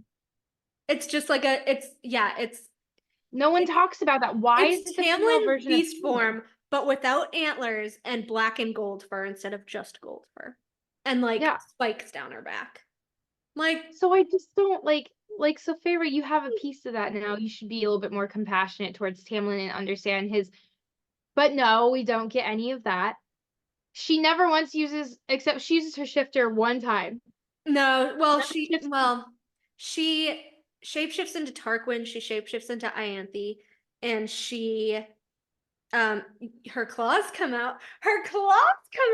That scene when her claws first come out in ACOTAR, when she's in the spring court pretending, and Lucien sees it, and he's like, is that the first time that's happened? Yeah. Because, and then it's just, I think it was just hilarious because, wow, you couldn't control it, could you, Feyre? I was going to say, why does no one call that out? That why aren't we judging her for having a slip up of her claws equally like we judged Tamlin? She blew up in the meeting and burned Eris and Lady Autumn with her. Well, that's the part of Tamlin that she got too. Uncontrollable. Oh my gosh, when are we gonna get like a Tamlin? POV. POV. How about just like an apology You from narcissistic Farah? I'm sorry. People are gonna come at me for calling her a narcissist. They truly are gonna hate me. Oh, they But like, both are. Yeah, I don't care. They are. but like Did you actually see my post on Instagram? about I what? didn't do part 2 yet because I've been super busy, but there I looked on this mental health therapy site and they had listed the 20 signs of narcissism. And so I did 1 through 10 slides and put resand scenes for all 10 of them. And I need to do part 2 for 11 through 20. But I put Reese quotes and Reese scenes for each and every one of them. He I wish hit you had done each Farah and because every Farah. one of them on the head. See, I wish I want to do that for Farah because it's like, You should do it for Farah. I'll send it to you. You do it for yeah, Farah, and I'll do it for Reese, and we'll have to do it, and we'll have to say them on the podcast. yeah. We'll do have like to- step 1. Okay, Reese was this scene. Farah was this scene. This is how they're narcissistic. We have to do that, and I feel like it'll get like thumbs down. So I love it. I love how we just go like totally against the grain. Whatever. But I think, you know, I think that people need to acknowledge like We need to acknowledge it. that they're That it's looking not at things Tamlin. wrongly. Or Did or Tamlin also overstep? Like he definitely overstepped in some yeah. capacity. But the difference to me is the context of the scenes. Because yeah, you can say Tamlin did this and Reese did this. It's the same exact thing. It's the same exact whatever. Yeah, you can. But it's actually not. It's the same action, but it's very different within the context of the scenes, which is what you have to look at. Because again, Tamlin was of the full belief that he was protecting Farah and he was saving her and all of this stuff. Because I cannot stand when people are like, he kept going after her as his trophy. And even when she told Lucien to leave her the fuck alone, he couldn't let it go. He wanted his trophy wife or whatever. And I'm like, he thought she was being mind fucked and used as a puppet. You're telling me that if someone you loved that you were supposed to marry got kidnapped by your enemy that you knew could mind control them, you wouldn't do anything to get her back? Okay, this is I had this conversation with someone the other day and it was like so say you're dating, right? This I'm trying to like figure out a way to say this. So say like you're going on a date, right? And there's this guy that comes up to you, or say like you're in a store. Let's do that. Say you're at Barnes Noble and you're shopping for books. This guy comes up to you and he's like hitting on you, flirting with you, and asks for your number, right? I wish. And it goes one of two ways. Girls are either grossed out and disgusted by this because they don't find him attractive and aren't interested in him. But if the same actions were done by a very like attractive hot guy, girl, yeah, it would be acceptable. Exactly. And it's the same same thing. It's just like I don't know. That's I just think it's ridiculous to me. It just But also I feel like I have to say this because you actually tried to get me to acknowledge this before, and like it makes me really, really sad to acknowledge it. It hurts me.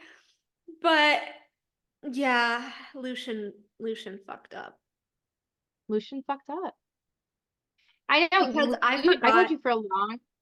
I forgot that he said that he's the one that told Tamlin that she wasn't okay after he saw her sprout the wings, and when she's like, if you come back here, I'll fucking kill you. And he went back to Tamlin and he was the one that said, go ahead with the plan at Highburn. Lucien said that. Lucien told him to go ahead with it. Wait, when did you tell him? I don't remember him saying that. Yep. Yeah.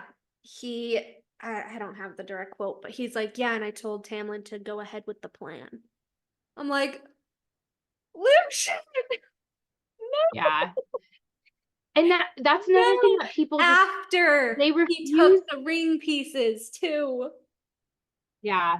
Yeah. Lucien fucked up. Oh my God. Like if Lucien fucked up. Tamlin saw the ring and if Lucien told him like she wants to stay there and she doesn't want to come back, like Tamlin was depending on Lucien as his emissary to tell him the truth. Yeah. And I mean, in a way, I don't fully blame Lucien because hell, if I saw my friend that used to be terrified of Rhys, you know, with him and sprouting the wings that he has and saying I'm gonna fucking kill you like when we were besties months ago, that would be super concerning to me too. And I would probably also say, okay, I don't think she's okay. So I don't fully blame him, but go ahead with the plan. And Hybern, Lucien, you Yeah. couldn't have thought of I think, anything better, baby. yeah. And I don't He, get why he took the ring pieces. I know in his heart that he did not want to hurt Tamlin more than he was hurting. I know. More than he knew he would already be hurting by her absence. But like he had to, I guess it's like just it's between his morals and how he should have known his friend, kind of. Because in his head, he's like, okay, Tamlin's already suffering. I need to spare him from the fact that Feyre left him completely. Because honestly, I don't truly know the whole real true story. So she could have been taken. We don't know. Let's look for her, see how she is when we find her, right? But at the same time, he probably should have known that it would be better to at least show him the ring and be like, maybe there's a possibility that she left on her own. Yes. Because Tamlin didn't yes. even know that was a possibility. I truly feel in my heart, you hit the nail on the head. And I have said this ever since I've read the scene. And like, but it was big. You pointed it out. And then I went back and I was like, holy shit, she's right. I truly feel that Lucien and the people around him, like, 'cause he gets his information from the people around him. I know, yeah. They did him so steered him wrong and were not truthful. So like, had he seen that ring on that ground, Tamlin would have known it was done, and he would have been done and left her alone. Even if he didn't see it, even if Lucien picked it up and then once Tamlin like stopped his raging or whatever in like the bedroom or whatever, because it was like, yeah, oh, he had his freak out or whatever. Even if it was like that night, Lucien couldn't just go to him and be like, look, can we have a serious conversation right now? One-on-one. Because you're really not gonna like this, but as your friend, as your brother, yeah, I really need to sit down and tell you something, and you're not gonna want to hear it, but you're not gonna like it. But because I'm your friend, you deserve to know. Amen. Amen. You hit the nail on the head. And that's why in Silver Flames, I will defend Nesta. Like, they're like, she told Feyre about the wings killing her the pregnancy. It is not someone else's job to gatekeep the experience that someone else is going through and the emotions out of of wanting to spare them and not wanting to hurt their feelings. Yes. Okay.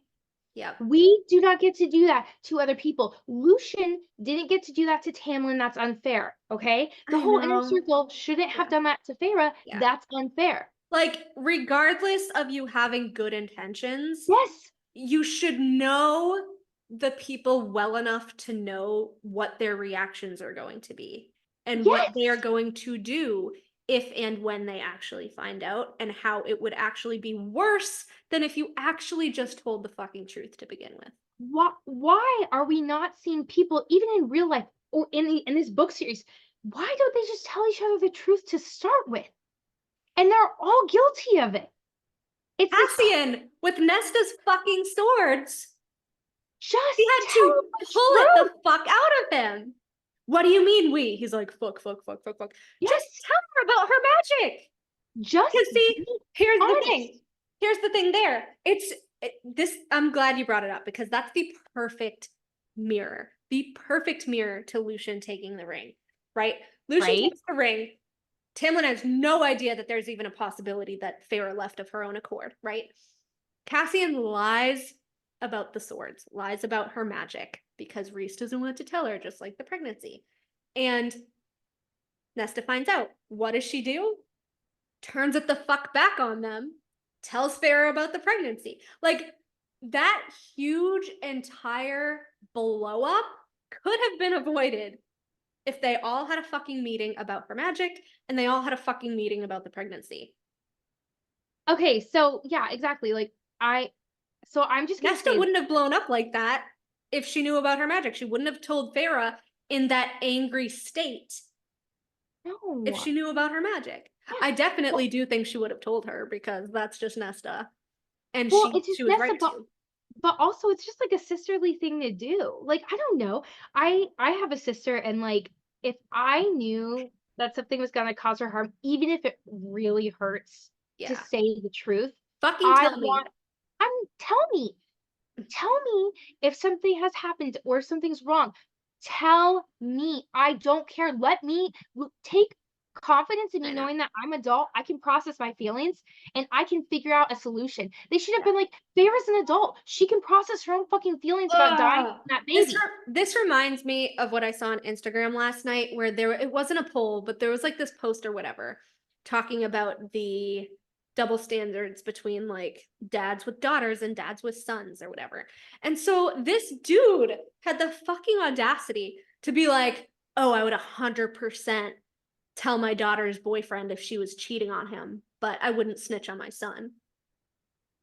That's what it's not. It's just like, so it's like, so Rhys didn't fucking tell Feyre when it's his responsibility as her mate and her husband and the father of this child. But Nesta, as her sister, tells her, which is the right thing to do, despite the feelings, but despite how, why, where, when. Right. Told her. Feyre says, which I was actually proud of Feyre in this moment. I was proud of her Feyre says, too. again, I don't care why she told me. I don't care if she was angry. I don't care if she was trying to hurt me. It was going to hurt me regardless, because you all fucking lied to me. Yes. She wasn't mad at her. She's like, she told me. She's the only one who told me. So it's like you go. The only time, I mean, I do love Bookworm Feyre. But I was really proud of her in that moment for standing up for Nesta. Like you said, that I was like, she gets it. And then what was Feyre's response? It was super mature, which I give her credit for. And it was like, you want to know what? We will deal with it together. Yes. Yeah. Together. That is normal. That is normal behavior. Allow these people to feel and experience these things. But that's why, this is why I get so fucking pissy with Cassian. Because we have this whole moment of maturity with Feyre and we think, okay, we're going to move past it. And then immediately, what the fuck does he do? Keeps it from Nesta. Did we not already go over this? You kept the truth about her swords from her. You kept the truth about the pregnancy from Feyre. Both of those blew up in your face. So now you're going to talk to Feyre, who says, please tell her I'm not mad at her. You're going to keep it. After you learned your lesson fucking twice over, you're going to fucking keep it to yourself. What the fuck? But it's not just Cassian. It's a problem with the entire ACOTAR. I know. That's the whole problem. They learn their lesson, but they don't. They do it again and again and again. They do it again. They withhold information and the truth that would solve so many problems. fast. Oh my God. I know that you believe that Rhys knows, but we don't have canon confirmation that he knows anything. So right now, we don't know that he knows. Right now, Nesta and Az kept it from him, technically. That's like, talk. Be honest. And I don't think that we know what's going on between Cassie and Nesta, because there's obviously something that's like going on. They're fighting, things are not great, whatever. People are gonna like try and move past it, but like there's an issue there. But we don't know what it is. Maybe this is the lesson that they're learning. It's the big fucking miscommunication thing. Like they don't communicate. Like I feel like every time Nesta tries to communicate, he's like in a silly, goofy mood, or he wants to have sex, or we better talk about this later. And then when Cassian's like, you know, on her ass and on her ass and on her ass, it's like, you should know by now that she doesn't respond well to that. Adjust. Like, I'm trying to think if I necessarily agree with that, because I also think she does need that. Like, I do think that Nesta needs that motivation. but that just makes her explode. Like how we were saying, it's like people need like it's knowing who you're talking to and what their reaction is going to be. Encourage her, but don't be incessantly fucking annoying about it. What they did to Nesta, putting her in the House of Wind, it was wrong, and I will say that forever. It was wrong. However, I also think she did need a push to get out of that funk and that alcoholism. Well, she was not kind of depression. She needs an external force sometimes. I know. So I think that that's good that Cassian does that. He's that external force. Like, get your ass up. Let's go train. Let's go work out. Let's go on a hike. You gotta work through it. And that's what I think he does for her. I think it just depends on what it is. Like, it depends on why. I'm always asking, why this? Why that? Why did this happen? Why did they do this?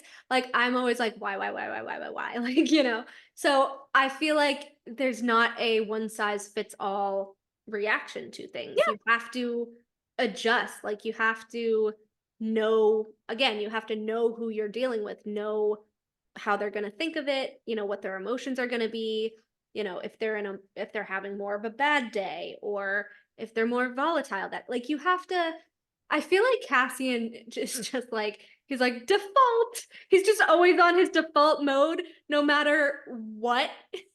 And it doesn't always work. Like, you can't think always be on default. I think we're going to see that change coming up here. I think you have a good point, and I think that that's what we're going to witness coming up in the next. But we also have, throughout the entire series, we have like so many secrets and so many, they're not really, well, there's, I would say miscommunications, but they're really, I know, that's what I was gonna say, like miscommunication. They're really not miscommunications as much as they are huge, like, centuries worth of secrets. Yes. Like I'm going back to like Eris and Lady Autumn knowing about Lucien, and Lucien knowing but saying nothing, and so they don't know Lucien knows, and Lucien doesn't know that they know, and well, he knows his mother knows, but I don't honestly think that Lucien knows that Eris knows. And then we have the fact that Lucien had no idea that Eris saved him by calling Tamlin, and we have no idea that, like, you know, Eris only left her on the border for her freedom. Like, nobody knows that like Eris and Mor could be rejected mates, because nobody knows that Mor's gay, and Eris can't out her by explaining. And it's like, just say it. Like, just like, I do get that Baron is a huge threat, and I understand why they kept it. I did love the scene of insight during, or right after, the High Lords meeting. Again, when Feyre figures out that Helion is Lucien's father, and Rhys adds mind to mind, that's why Eris isn't threatened by Lucien. And he adds that, he says, that's why Eris was never threatened by Lucien's power. Which, again, Rhys bringing up Lucien's power. Like, what does he know about Lucien's power? Rhys, can he sense it?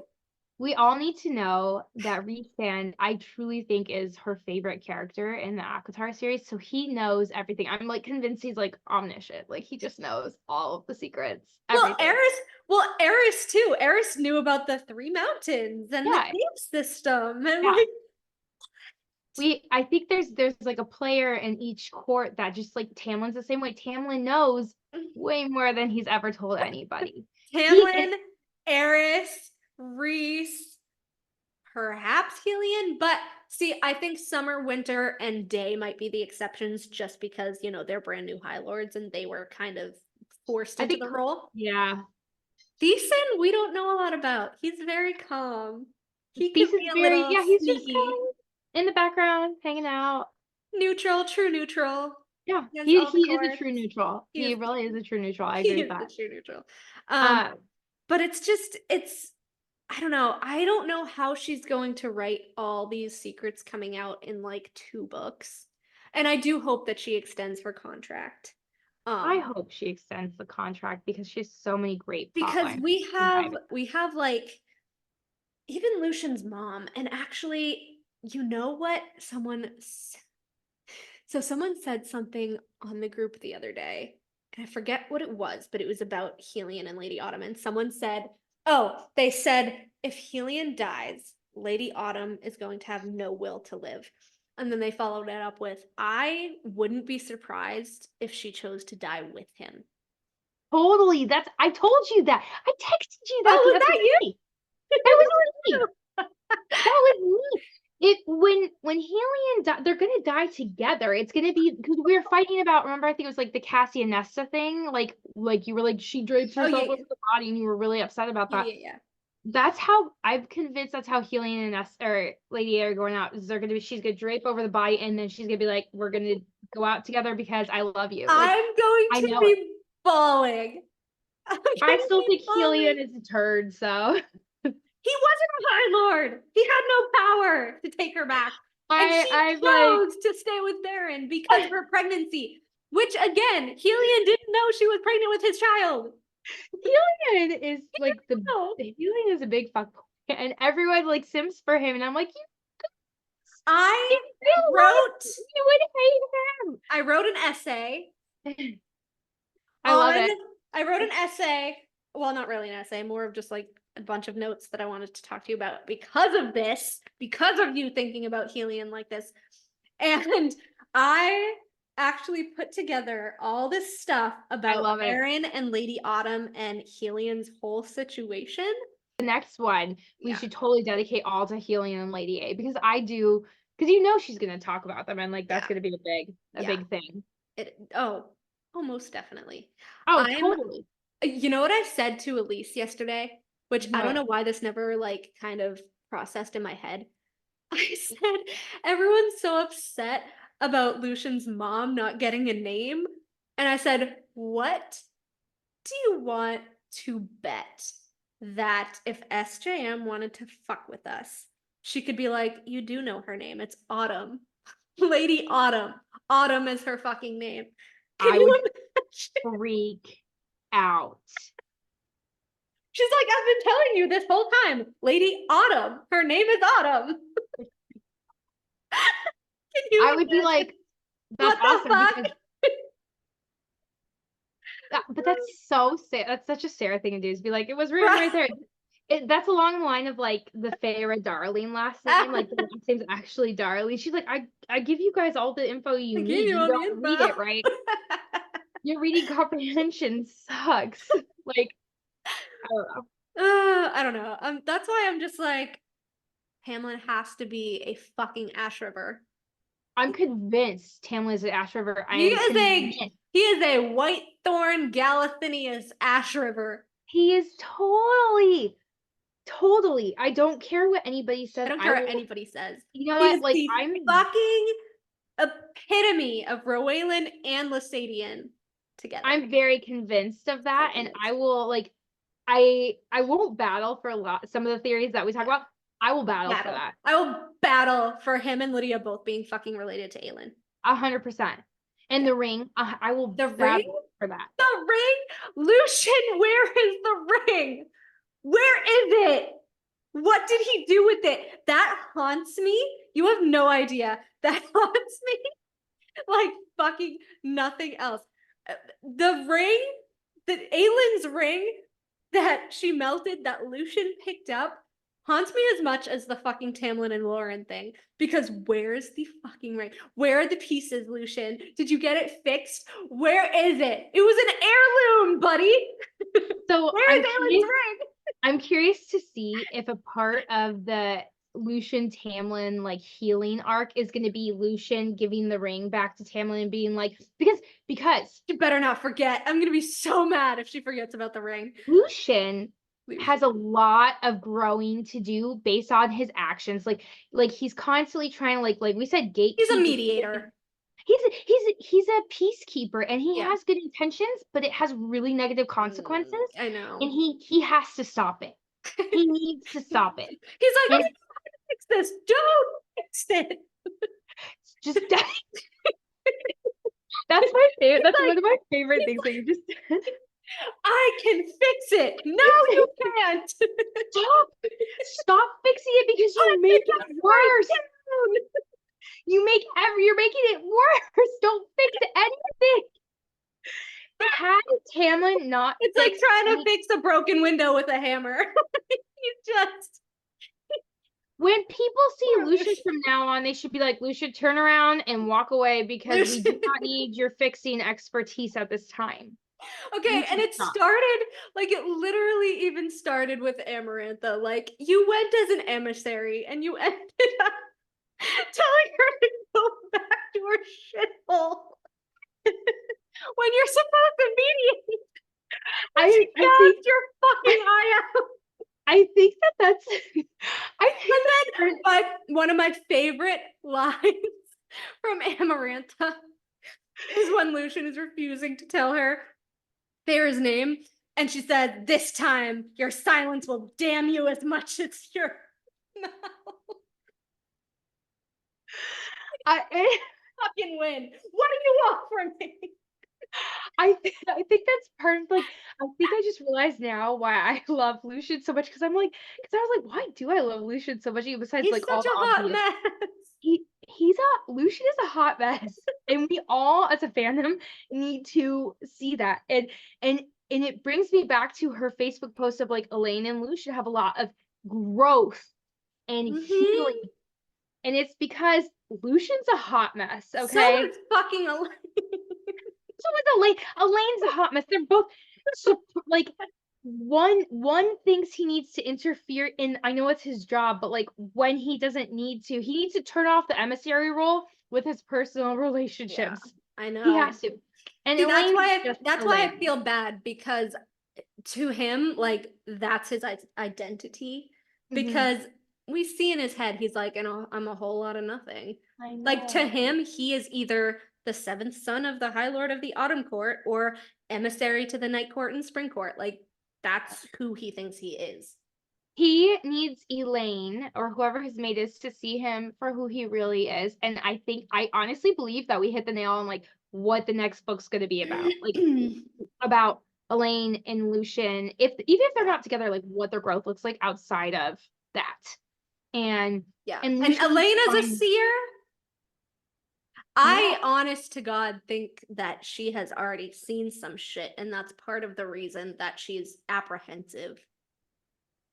I agree with you. Like I think that once Lucien stops his people pleasing and fixing things, which actually makes things like 100 times worse, I think there's a lot of shit that's gonna go down. I do really love though how he's literally a people pleaser, except with Feyre and Rhys. I love it. He's like, you're just as much of an asshole as that mate of yours. And I was like, ooh. I know when he said that, I was like, Lulu. Growth, my boy. Growth. Growth. And we're here for it. The sly fox stares down winged death. I love that.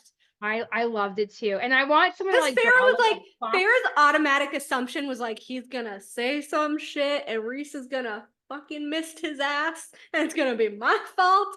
And he was just like, it seems there's a longer story to be told. And she was like, thank God. Because I think he's learning a little that you need to kind of keep your inner thoughts. I think he's totally learning. He's learning a lot. And I love Lucien and I identify with him so much because I would say that would be me. I would be like, my mate would come out of the cauldron and I'd be like, you're my mate. I know. I'd be like, Welcome. Welcome to Immortality with you me. through your trauma. And they'd be like, what the fuck? How are you? Hey. Love me. I'm ready. I'm ready and willing.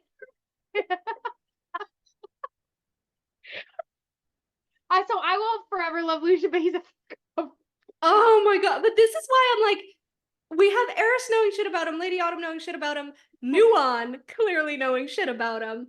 And I wonder if new little thingy. I wonder if Lucien went to Nuon to get the ring fixed. Oh, my heart.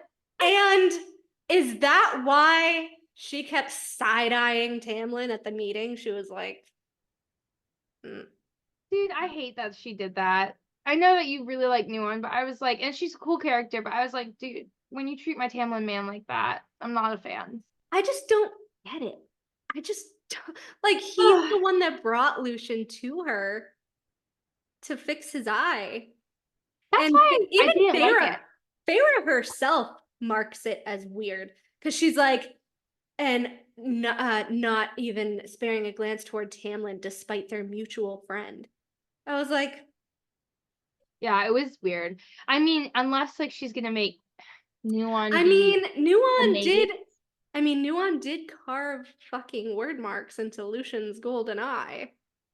And if Tamlin knows about, word marks and portals, I don't know. Is that their thing? Like, Or what is the is thing? it weird between Nuon and Tamlin because they're possible mates? I don't know. What is the thing? No, I don't know.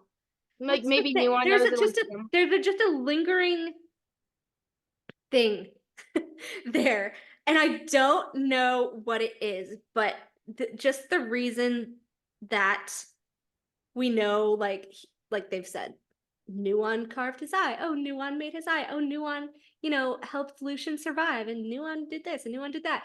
And then in ACOTAR, when he's like, oh, I had to go get my eye serviced because it kept getting stuck. I thought that was funny.